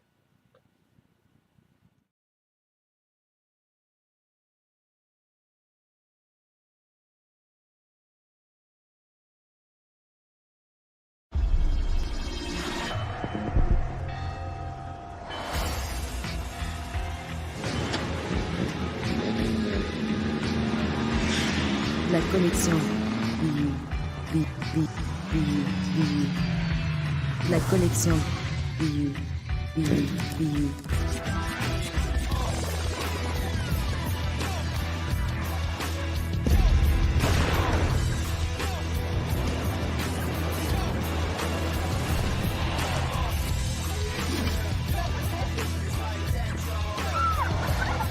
In a world obsessed with the cult of celebrity,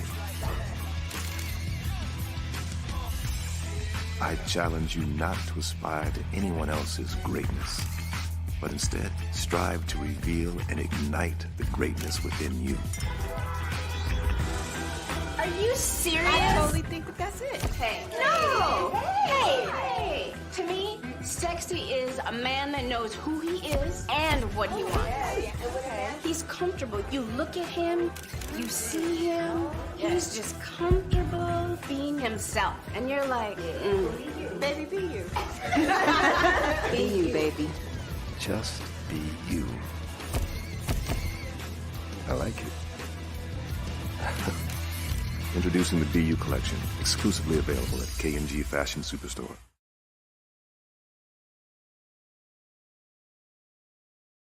I am from Washington, D.C., but I was raised in Durham, North Carolina. I came to Durham when I was about 5 or 6, and then I travel back and forth to DC because it's where my people are from. One of the unique things about my family is my mother, she's also an artist. She does quilting, and she does a lot of artistic things. And then my son, he draws with both hands, his right hand and his left hand like I do. So that's kind of a family trait. And then my other son, he's a videographer, and my daughter, she works, she's a regional vice president for Sunglass Lab.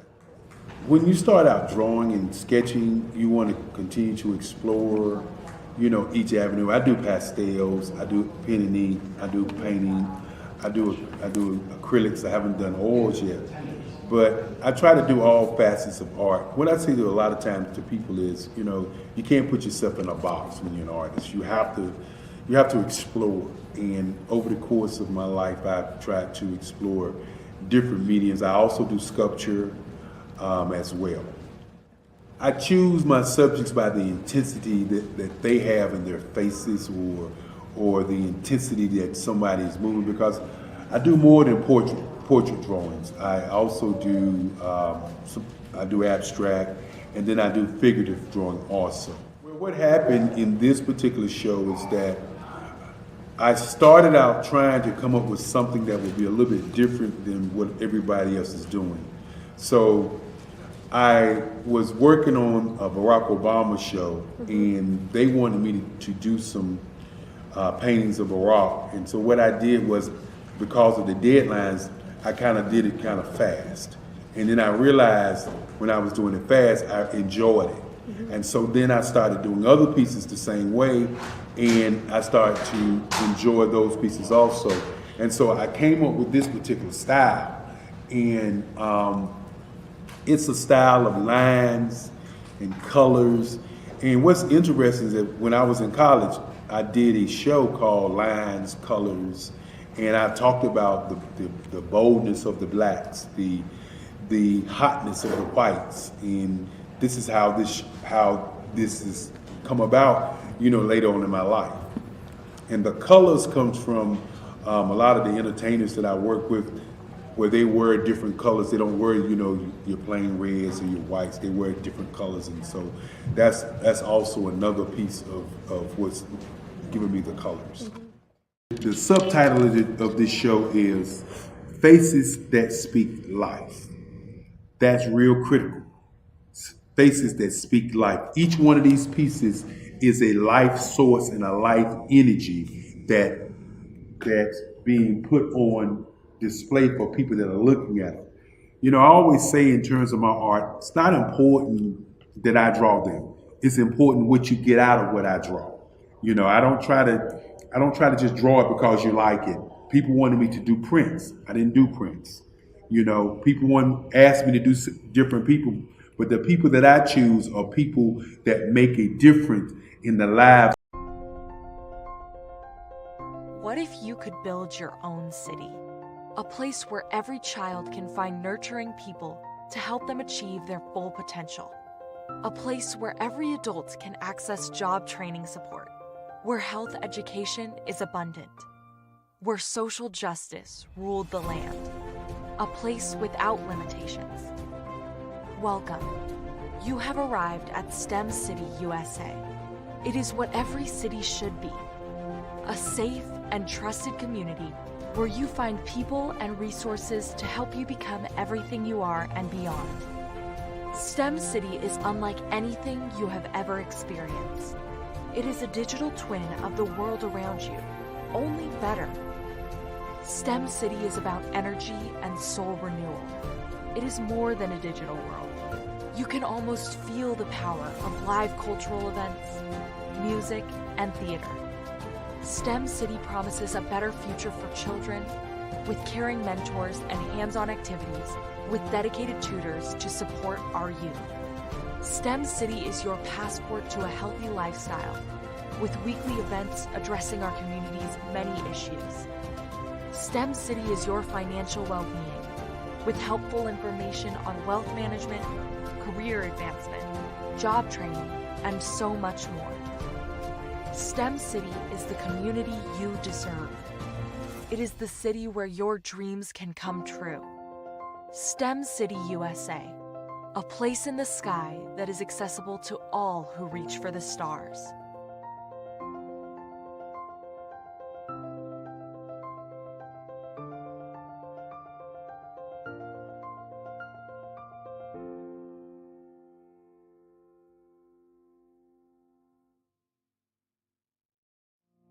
Did you know that approximately 333.34 million businesses exist today, according to a report from 2021? And you may be one of those businesses, or maybe you're not in the business market yet, but you're aspiring to be a business owner. Well, guess what? You're in the right place at the right time. Because let's face it, everything is about timing and opportunity. Hi, my name is Dr. Lotus Richey, and I'm the CEO and founder of the Lotus Richey Coaching and Consulting LLC, along with the Lotus Richey Ignite Show. 15 minutes of success with Dr. Lotus Richey, as well as books to boom your business and bring who you are. And today, I want to bring this amazing message to you about the Black Business Network and the Black Business Olympics. See, the Black Business Network and the Black Business Olympics is designed to help people just like you, that's right, that look like me, to take their business to the next level. Not just in your front yard or your backyard, but globally. The Black Business Network and Black Business Olympics is designed not to just help you survive, but to help you thrive. So join us today as we come together with businesses all around the world to support our students, our children, our young teens, our young entrepreneurs. What we do is we come together to help raise funds for students who are aspiring to be business entrepreneurs, who are aspiring and who are thriving in college.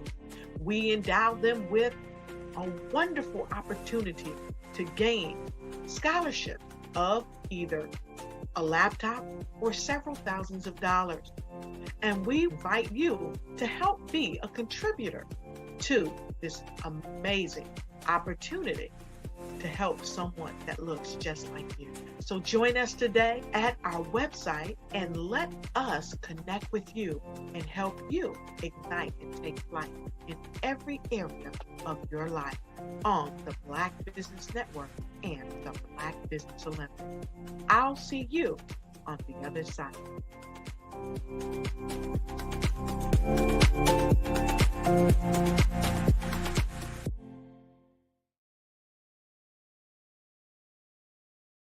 Over the past few years, we've seen the growth of existing and new initiatives focused on financial inclusion, building global networks, and reducing the wealth gap in response to the idea there's not enough seats at the table.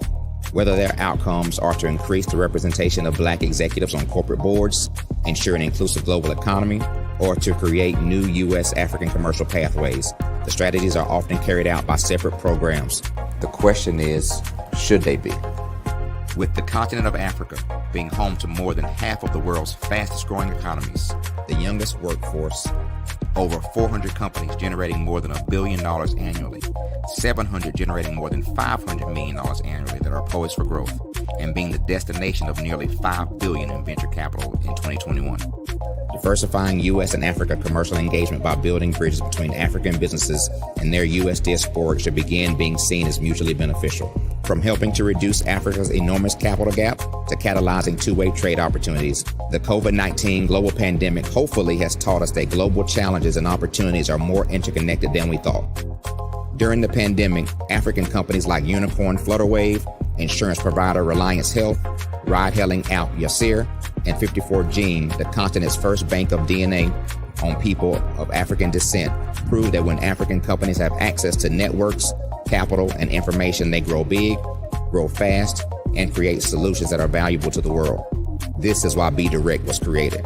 We are the first U.S.-based but African-centric board preparedness and board search company designed to connect U.S. Black talent and corporations to African businesses. Unique and fundamental to Be Direct's success is our process of helping board candidates adapt their experience and networks to an African context before they're connected to high-growth companies that are looking to locally and globally scale. From our focus groups with African business execs and government leaders, we don't ignore the sentiment that business is easy, but people are hard.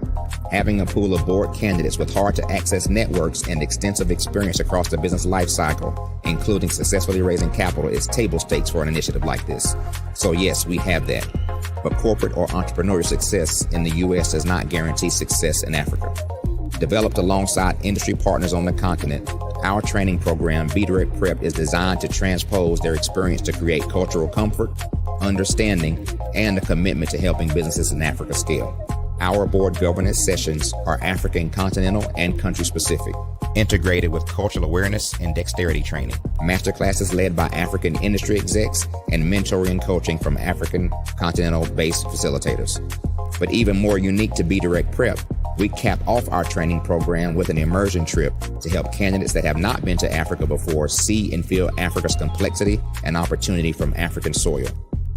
We all know traditional network-based board placement has historically left a lot of us out of ever really being in the paid board pipeline. Our strategy supports the work of many great organizations that are successfully filling seats at U.S. board tables by creating more tables for those that are still left on the sideline. It's time to start seeing the role and value of U.S. Black talent and businesses on the continent of Africa differently. Old perceptions and habits limit economic inclusion. Let's transition Black talent and the African businesses they will support from the periphery of the global economy to its core. Living in a global lockdown, we all know now how fast local and global economies can change, and see the value of having businesses that hire, strengthen local value chains, and even grow globally. Status quo in any form holds back progress.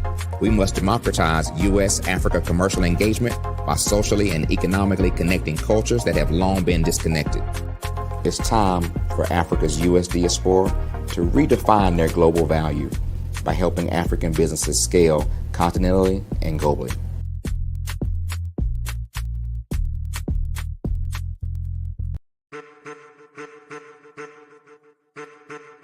I am a child of the Most High God. He has gifted me in ways that I could not even imagine and didn't know.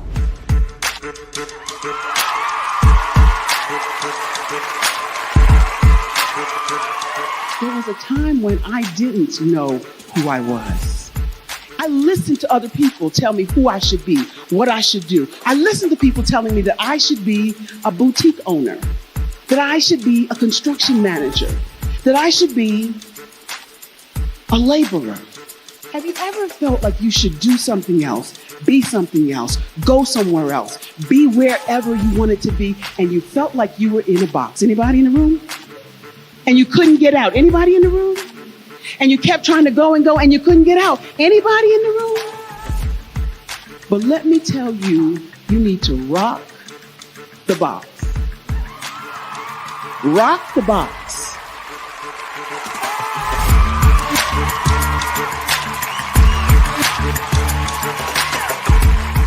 I am engaging, inspiring, and empowering.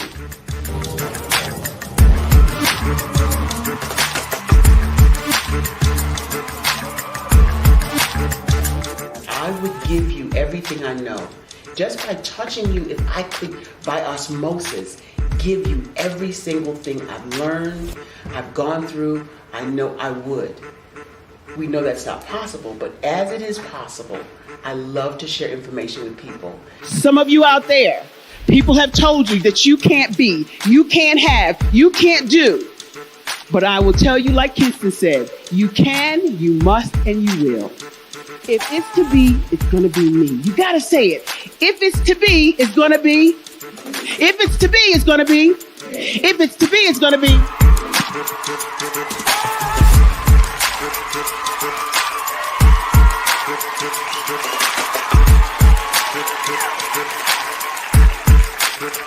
Barbara is because she believed what her mama said about her and not what other people told her. Every day you wake up, when you're in a situation, it's your choice whether it's an advantage or the disadvantage. She gained her confidence and her life, and now she is a testimony. If I can help you elevate yourself, then I feel like I'm elevating my own self as well. What you know and I know together can change the world.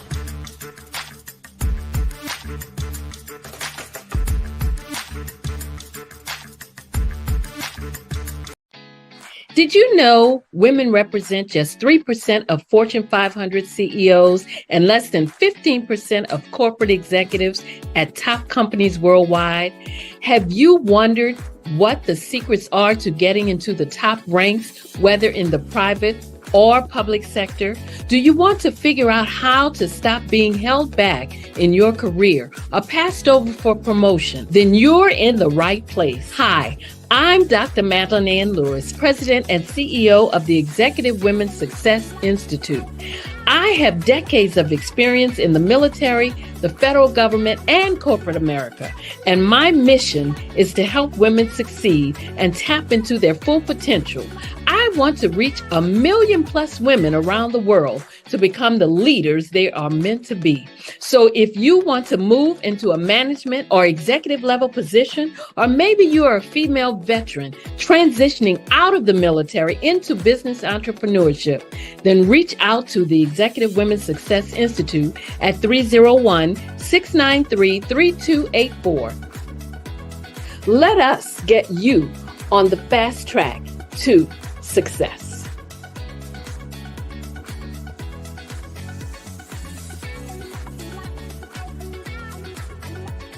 I'd like you to imagine with me, if you will, opening an app where you can collaborate with like-minded individuals from around the world, get inspiration and in-app tools to launch and grow your business, as well as share your knowledge and earn compensation, all in one app.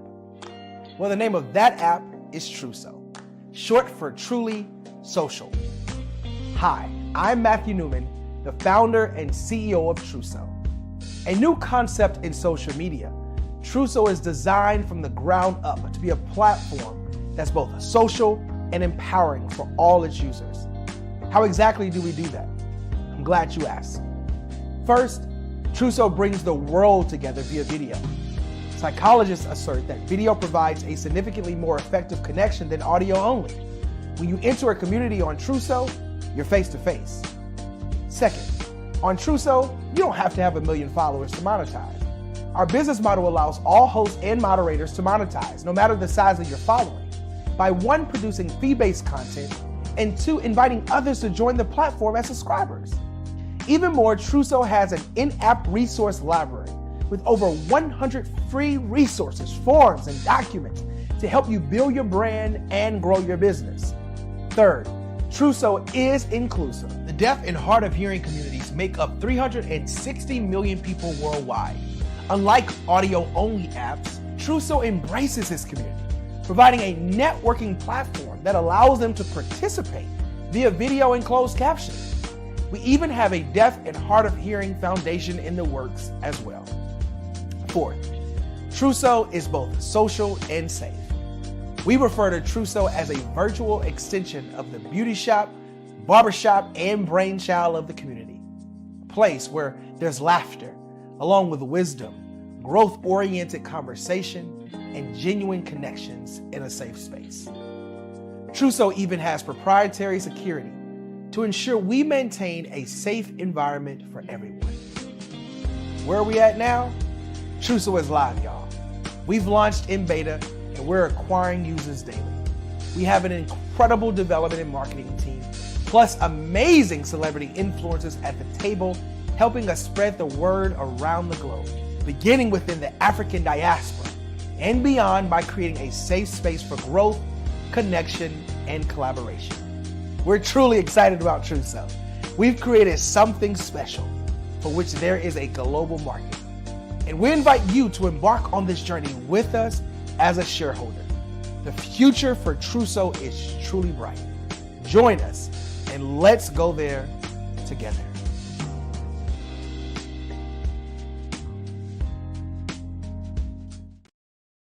The Black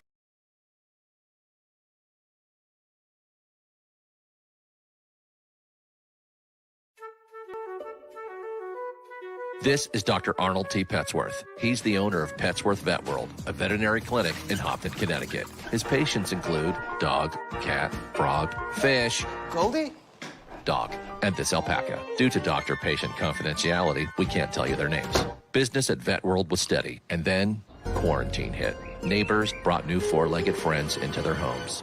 Bunnies. Bunnies everywhere.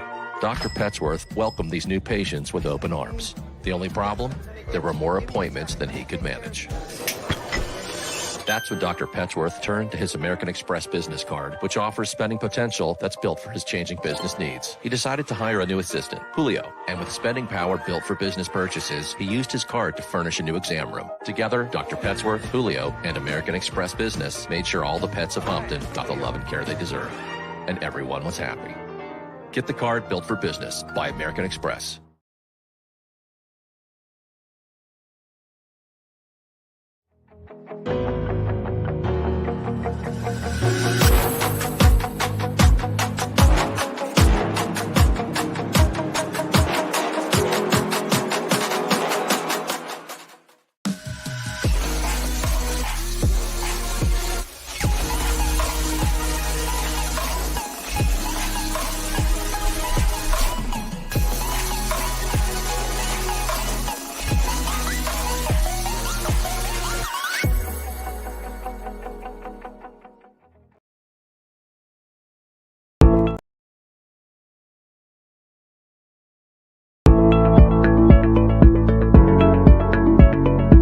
Prepare for what's coming and dominate in economic winter. Stand strong and thrive by showcasing your great products and services globally through the Black Business Network and Black Business Olympics. The Black Business Network has showcased over 2,000 companies with over $7 billion in sales each year. Over 10 million attendees have viewed the rebroadcast each month. Through the Black Business Olympics, unique styles of business training and mentoring are turning students into business owners and entrepreneurial warriors who will dominate in any economy. Gain the ultimate advantage of the Black Business Olympics, 7 days of unbelievable topics and speakers speaking around the globe. Donate your time and experience to provide expertise and scholarships to students worldwide and change the world. Now, more than ever, new insights, tools, strategies, and capabilities are needed. This is your chance for a major presentation to the world. Fill out the form and join the more than 2,000 speakers who have presented to over 200 countries. Join the Black Business Network streaming live into the Metaverse, STEM City, Black Multiverse Enterprises, Hulu, Amazon, YouTube, iHeartRadio, Apple, Facebook.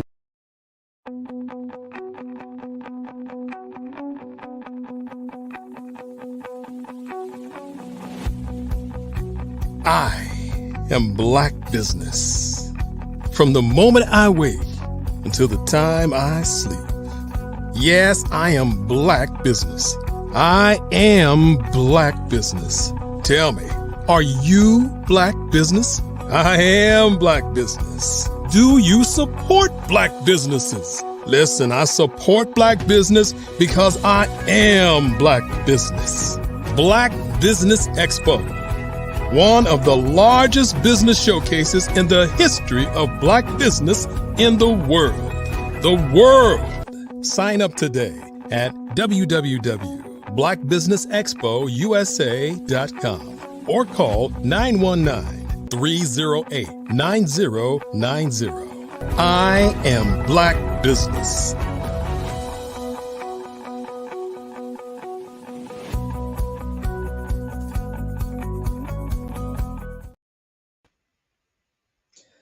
Good morning, business owners, entrepreneurs, thought leaders, and corporations. Welcome to the Black Business Network. My name is Sandra, also known as Miss Ebony Empress. I am your business moderator for this morning on the Black Business Network. Now, the Black Business Network is a 24-hour network showcasing Black businesses, business owners, entrepreneurs, and thought leaders worldwide. We have speakers from North Carolina, London, Singapore, Africa, Japan, and cities all over the United States. The Black Business Network is a global community sharing its business knowledge to empower, inspire, and educate businesses about business. Now, my next speaker is a lovely lady called Nurse Blue. She is America's soul health and wellness expert, and she is the CEO of Blue Lighting Coaching and Consulting LLC. Nurse Blue specializes in soul health, which is the art and science of achieving wellness. Nurse Blue is a registered nurse with a Bachelor's of Science degree in nursing from Hampton University. She's also earned 6 highly specialized coaching certifications in life sciences. She's combined that with 20 plus years of research, training, and development in soul health. Soul health is a path to wholeness, which is the pinnacle of health and wellness. Nurse Blue helps clients reverse or prevent chronic diseases that originate from chronic stress and an imbalanced lifestyle. I present today to you, Nurse Blue. Welcome. Thank you. And I am so excited to be here with you, madam. And I also want to say hello to the Black business community. Yes. Hi. Hi. So for the next few minutes, it's my honor and my privilege to present to this community something that I think would be revolutionary for our businesses as we upgrade our wellness strategy, because all of what we're looking to create in the world and our business, it starts in here, and we need a nurse and a wellness coach right now. So I'm delighted to be here to share with us globally. So hello to everyone around the world. I'm here to share with us how to reverse the curse that every person that's in business, whether it's a Black business or not, but certainly Black businesses, reverse the curse of chronic stress. And that's what this presentation is all about. So let me jump in here right away and just share that this is a gift that I want to present to the Black business community. Why? Because I have been serving you all of my life. My entire life. First of all, let me say that I was born to a family that owned a Black business, and that Black business has served Black businesses for over 60 years. And so I grew up serving this community. So I am your community. I know the burdens and the blessings that come with it. And so it's my honor and my privilege as a professional and just someone who has been in service to you all my life. This is my honor, my privilege to share this information with you. What I'm here to do is offer you a dose of wisdom and love, and really that's wrapped in a prescription of wholeness. And excuse me, I am proud to say that it is, an honor and a privilege to introduce you to what you guys probably know for sure is one of the major killers of humanity. But not only how to introduce you to, not just introduce you to you, but introduce you to a way that we can totally reverse the curse of chronic stress. And if we don't reverse the curse of chronic stress, then it's going to be a huge problem in all business communities, particularly the Black business community. So let me just share with you a little bit more about who I am and why I'm so passionate about this. My name is Nurse Blue, and Blue stands for Build, Love, Unite, and Empower people about my favorite subject, hopefully soon to be yours, soul health. I am a registered nurse. I am a soul health and wellness expert. So if you've never heard about soul health, this is our journey. I'm excited to introduce you to it and invite you, before it's all over, I'm going to be a member of your family. Okay. Really, quite frankly. I'm also a soul technician, which is really fun. You'll hear more about that. But as a health and wellness expert, I help people to learn about how musicology could be used to help in reducing chronic stress. I'm a spiritual activist. What does that mean? I fight for the best in the human spirit. And for just a few moments now, I'm going to be your live your best life coach and ascension master, because that's what we're here to do. We're here to grow our businesses. We're here to elevate. We're here to expand. But what I can share with you is that I've successfully helped thousands of people globally. Okay, so I am an internationalist. Globally, take back their lives from chronic stress, because that's the stress that leads to chronic disease. And we don't have time for that. No, we do not have time for that, right? So my purpose is clear. I am in business. I was born. I am here on planet Earth to help create heaven on earth, because I don't know if you guys know this or not, but I refuse to live in hell. And if you're one of those people, then I want us to start with my first, I open all of my presentations like this. This is my first quote. This is my favorite quote. And I want to share it with you, and I want to ask you to adopt it. It's by Oliver Wendell Holmes. And the quote is, "A man's mind, once stretched to a new idea, never returns back to its original dimension." So I'm here to elevate and stretch your mind to a new dimension. Isn't that what health and wholeness and healing is all about? Elevating, right? I'm here to elevate you to a new way in which you see health, because you need it right now at this time. And so I come with love and wholeness wrapped in truth, right? Because the truth, it does set you free, but it might sting a little bit before it does. It might hurt a little bit. So I'm going to ask you to take some deep breaths. And I'm going to put some honey on my lips, right?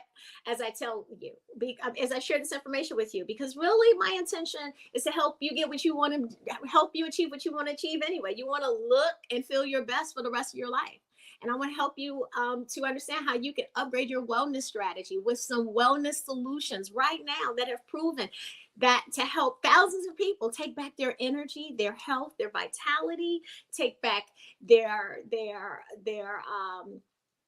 emotions and relationships and all of those things that's being held back by your chronic stress. Take back your life from disease, right? You want a higher quality of life. Chronic stress is holding on to that. Let's get rid of it. Now, if you stick around to the end of this presentation, I have a gift for you. If you're in business, it is my hope and my prayer that you understand that emotional intelligence is so much a part of this. And I have a free guide that I want to share with you. Okay. So you're going to use this guide. It's how to understand what your emotional buttons are. Those are your triggers, and how to lessen their impact, because that's going to benefit you. But here's what this is. This presentation is for everybody who is the COO of their health, for their own health in the household. Now, if you are a woman in business, and you have children, and you have a husband, and you have people in your life who you might be, looking after as they get older, that would be you, like your mom, your father. Okay, you're the CEO of their health. And for men who are in business, if you have a wife, she's probably looking over yours. So I'm going to ask you to be nice and kind to her and do what she tells you to do, because she's invested in the betterment of your health. Okay. And if that's not your situation, then you're invested in your own health. This is for you. This presentation, this gift is for you. Okay. For women that are ready to go to the next level, right? You ready to go get it? This is for you. Okay. If you work in a service related position, you work with the public, you have clients, that's everyone in business, this is for you. Now, if you are Black in business, I want you to think about this. Okay. You probably have chronic disease to run in your family. When I say chronic disease, that means high blood pressure, cholesterol. Look, guys, look, I know about y'all. Okay. Cancer, autoimmune deficiencies, arthritis, that runs in our family. All right. That's a curse. Chronic disease is a curse, because it's what you have to live with for the rest of your life. And if it's running in your family, chronic means curse. Okay. Do you want to reverse the curse, like you want it to run past you? Okay. I'm here for you. Okay. You want to run it out of your life naturally? Okay. So good. All right. So these are people who want to divorce chronic stress. You don't want to be, you're on prescription meds right now, and you really don't want to be. Okay, you want to get rid of that? Okay, yes, I have something for you. Do you want to get rid of Fat Belly Felicia? Because she comes with chronic stress. Like when you have chronic stress, it elevates your cortisol levels, and Fat Belly Felicia starts coming around. Look at her, like look down. If something is hanging over your pants right now, that's Fat Belly Felicia. Do not be friends with her. Y'all got to say bye Felicia for her, because she is taking away from you living your best life.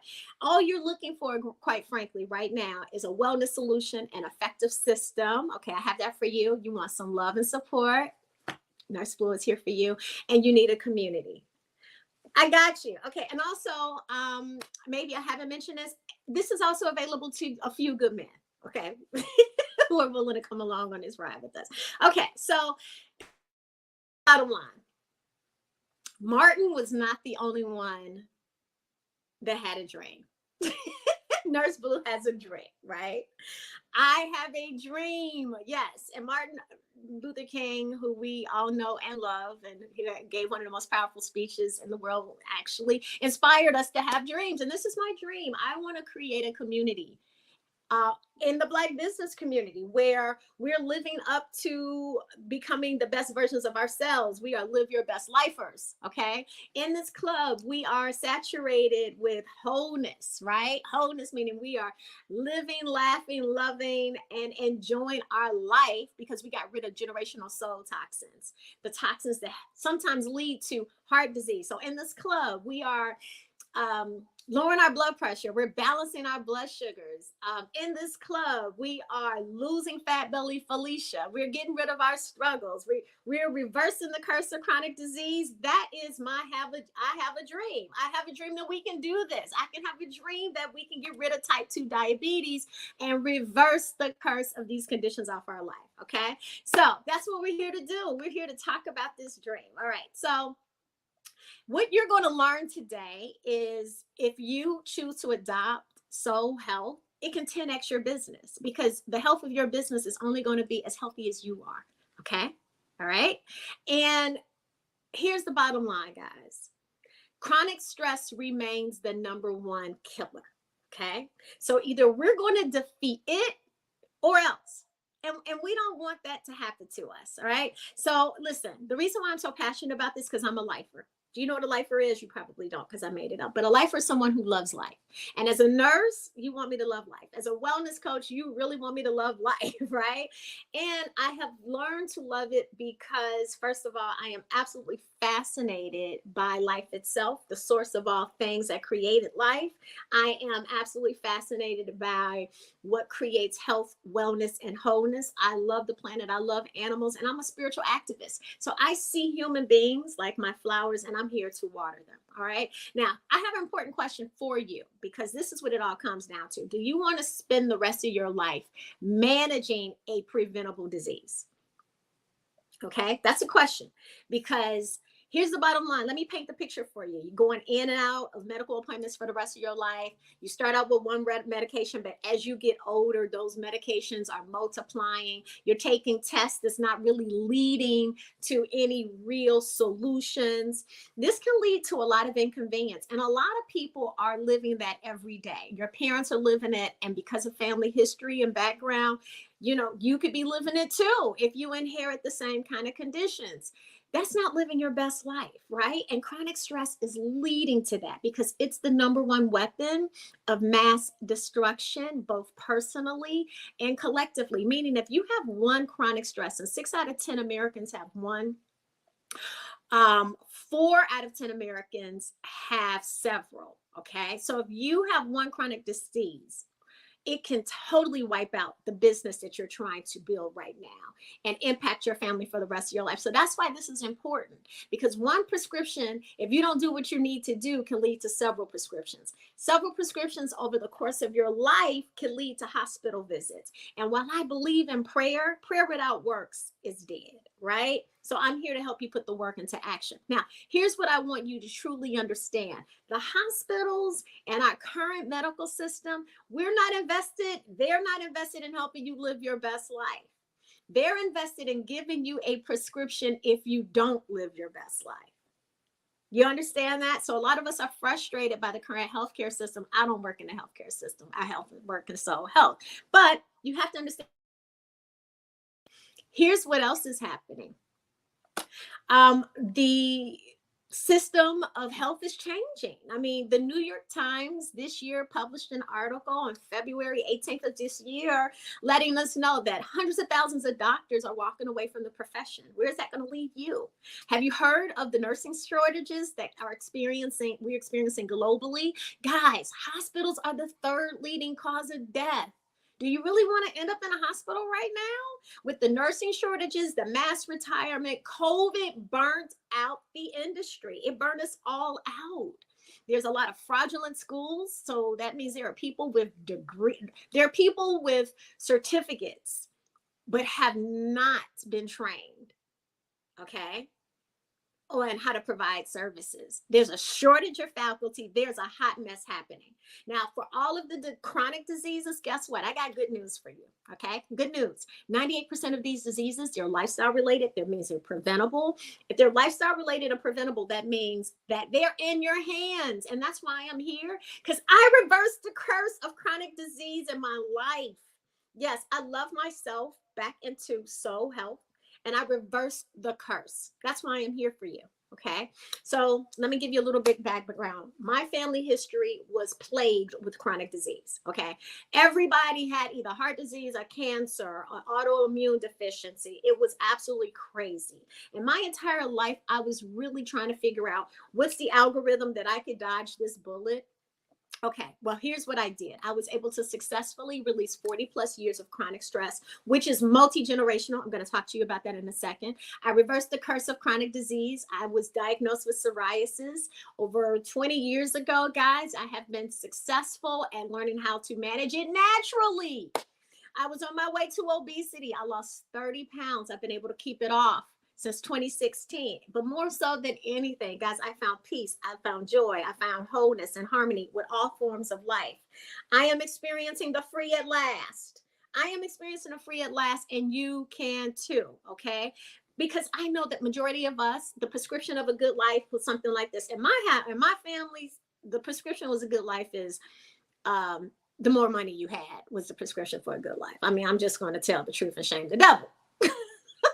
Right now, go to church on Sunday, do some exercise and get a good education. And then, of course, based on the success that you have, invest in, a lifestyle. That could be a big house, a luxurious car, traveling, have friends and family everywhere that, look up to you. That's what success looks like. Let me just tell you, most of you have been taught that too. And that's not really what true success is. Success is soul health. So I'm going to take with me so that you can understand why this is so important. It's important to me because what I'm going to share with you impacted my own family business, and I'm going to share with you my story. I'm dedicating this conversation that I'm having with you to my late father, Mr. Purvis Spann, the blues man who, just like you, was in business, who did everything for his family, and I am his legacy. And now that I look back on my father's life, when I look back on my experience, my training, I am here to help you do something we didn't know about. I'm here to help you to divorce chronic stress. Now, my second home, my father's business, guys, was a radio station. I'm originally from Chicago. I live in Orlando, but this radio station is WVON. At that time, back in the 1960s, my dad was a disc jockey who later came to own it. Now, some of you guys may be familiar with WVON. If you ever watched the movie Cadillac Records, it's about, Beyonce was in it. Okay, it's about a record company that launched the artists like blues artists, legendary blues artists, Muddy Waters, Etta James, of course, Howlin' Wolf, and many others, right? And they had a radio station. Well, guess who their blues disc jockey was that helped to launch these people? My dad, Mr. Purvis Spann, the blues man. So I grew up in a radio station as my second home. So I was surrounded by books, surrounded by think tankers, surrounded by media. And that's where I learned the art, the science, and the power of vibrational frequency, because we owned a frequency. I also learned how media influences your health. I learned how to become a musicologist. I also learned how to become a soul technician. I understood the power of media programming. Now, what made my father very successful at that time, he was there to help launch the music genre of rhythm and blues and soul. Yes. So you've seen his work, because if you know of Aretha Franklin, he originally crowned her, like put the crown on her head and named her the Queen of Soul. Okay, right? That was the power of what he had. He took people viral. He did the same thing for B.B. King, and B.B. King became the king of the blues. He did the same thing. And so I was surrounded by all of these major figures in life. I mean, anywhere from Martin Luther King have come through our studios to Barack Obama, who was a fill-in host for us, for Roland Martin, who started his career. Even Don Cornelius had a show on WVON before he went off to do Soul Train, and he gave us his dog. So you see, guys, I was meant to do what I'm doing, okay? So with all of that being said, that's why I'm so passionate about it, because my father spent 70 of his years of being a public servant and an entrepreneur, a musicologist, and a technician in the entertainment business. He also, guys, he served his country. He was a veteran. He was in the music and blues and broadcast hall of fame. He was a boxer, an athlete. This man never drank. He never used he never drank alcohol. I'm speaking of no alcohol, wine. He didn't even know the taste of alcohol. He never used any substances, any drugs. That wasn't his life. And he walked 3 to 5 miles a day. Now, why am I telling you this? Because would it make sense that this man who lived somewhat of a very healthy lifestyle, guys, suffered the complications of heart disease? My father had high cholesterol. He had high blood pressure. My father suffered the complications of dementia and Alzheimer's to a point, guys. Oh, and also prostate cancer. And also prostate cancer, where at the end of the day, it was almost like, how did he? Oh, wow. It seems like we have lost the speaker. But I really did want to thank her for her presentation. That was an amazing presentation. I was just getting into that because as somebody who's got a family who suffers from chronic diseases, that presentation was absolutely perfect for me. And I'm sure listeners, you also enjoyed hearing our wonderful speaker, Nurse Blue. So I did want to ask her some questions. It seems like we don't have time, but I just want to say thank you so much. I know that you can hear me from the Blue Room probably. I want to just say thank you so much for your presentation. That was amazing. Thank you for coming today. Thank you for doing such a great job of presenting about chronic illness. So that was a real inspiration to me, and I'm sure to everyone who is listening. Thank you so much. And I did want to say that genius is common, and but before we continue, maybe one of the things I want to do is to just thank our sponsors and promote our scholarship. So let me tell you this, the Black Business Expo's mission is to raise funds for high school seniors going to college or to Key Stage 12 entrepreneurs or K-12 entrepreneurs, K-12 entrepreneurs. So this expo is a fundraiser for students. And if you want to go to www.blackbusinessexposer.com, you can donate to the scholarship fund and use the Cash App that's on the screen.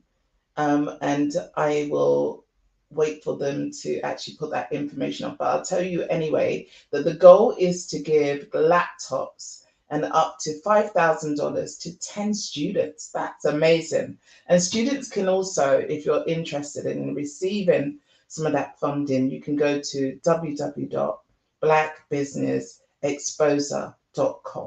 So let me tell you that every penny counts, every dollar counts. I say penny because I'm from the UK, but every dollar counts. So we want to remind you to donate to the scholarship fund. We also want to take this time to thank our sponsors, our Black Business Expo USA sponsors for their sponsorship during July 2023. So let me just roll out a shout out and a thank you to the list. NC100, Moody Capital Partners, Suede Soul, Lotus Rich Coaching and Training, Carolina, Virginia Minority Supplier Development Council, thank you, Step Management, BHS and Associates, we are so grateful, Margie McLean Foundation Inclusive, thank you so much. Genius is common, of course. Earth Essentials, Marlene Shaney Global, thank you guys. The Executive Women's Success Institute, the Quality Coaching Company, Superwoman Business Services, Creative Force Studios, Lee Entertainment, Artistic App Design, and the Black Business Expo USA. Thank you. Genius is common. I'll see you on the other side. Thank you, guys. I'm Ramon Ray, founder of Smart Hustle Magazine and smallbiztechnology.com.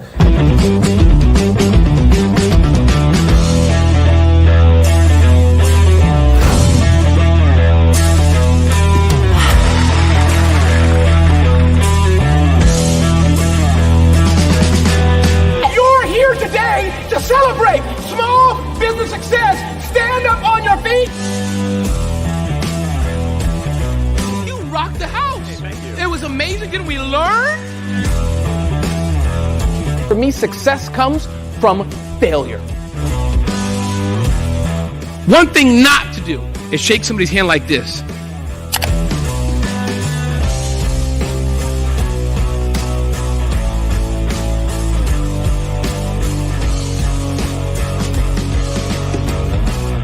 I'd like you to imagine with me, if you will, opening an app where you can collaborate with like-minded individuals from around the world, get inspiration and in-app tools to launch and grow your business, as well as share your knowledge and earn compensation, all in one app.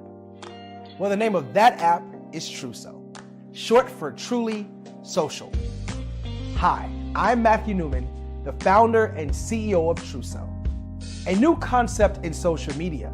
Truso is designed from the ground up to be a platform that's both social and empowering for all its users. How exactly do we do that? I'm glad you asked. First, Truso brings the world together via video. Psychologists assert that video provides a significantly more effective connection than audio only. When you enter a community on Truso, you're face to face. Second, on Truso, you don't have to have 1 million followers to monetize. Our business model allows all hosts and moderators to monetize, no matter the size of your following, by 1, producing fee-based content, and 2, inviting others to join the platform as subscribers. Even more, Truso has an in-app resource library with over 100 free resources, forms, and documents to help you build your brand and grow your business. Third, Truso is inclusive. The deaf and hard of hearing communities make up 360 million people worldwide. Unlike audio-only apps, Truso embraces this community, providing a networking platform that allows them to participate via video and closed captioning. We even have a deaf and hard of hearing foundation in the works as well. Fourth, Truso is both social and safe. We refer to Truso as a virtual extension of the beauty shop, barbershop, and brainchild of the community. A place where there's laughter, along with wisdom, growth-oriented conversation, and genuine connections in a safe space. Truso even has proprietary security to ensure we maintain a safe environment for everyone. Where are we at now? Truso is live, y'all. We've launched in beta, and we're acquiring users daily. We have an incredible development and marketing team, plus amazing celebrity influencers at the table, helping us spread the word around the globe, beginning within the African diaspora and beyond by creating a safe space for growth, connection, and collaboration. We're truly excited about Truso. We've created something special for which there is a global market. And we invite you to embark on this journey with us as a shareholder. The future for Truso is truly bright. Join us and let's go there together.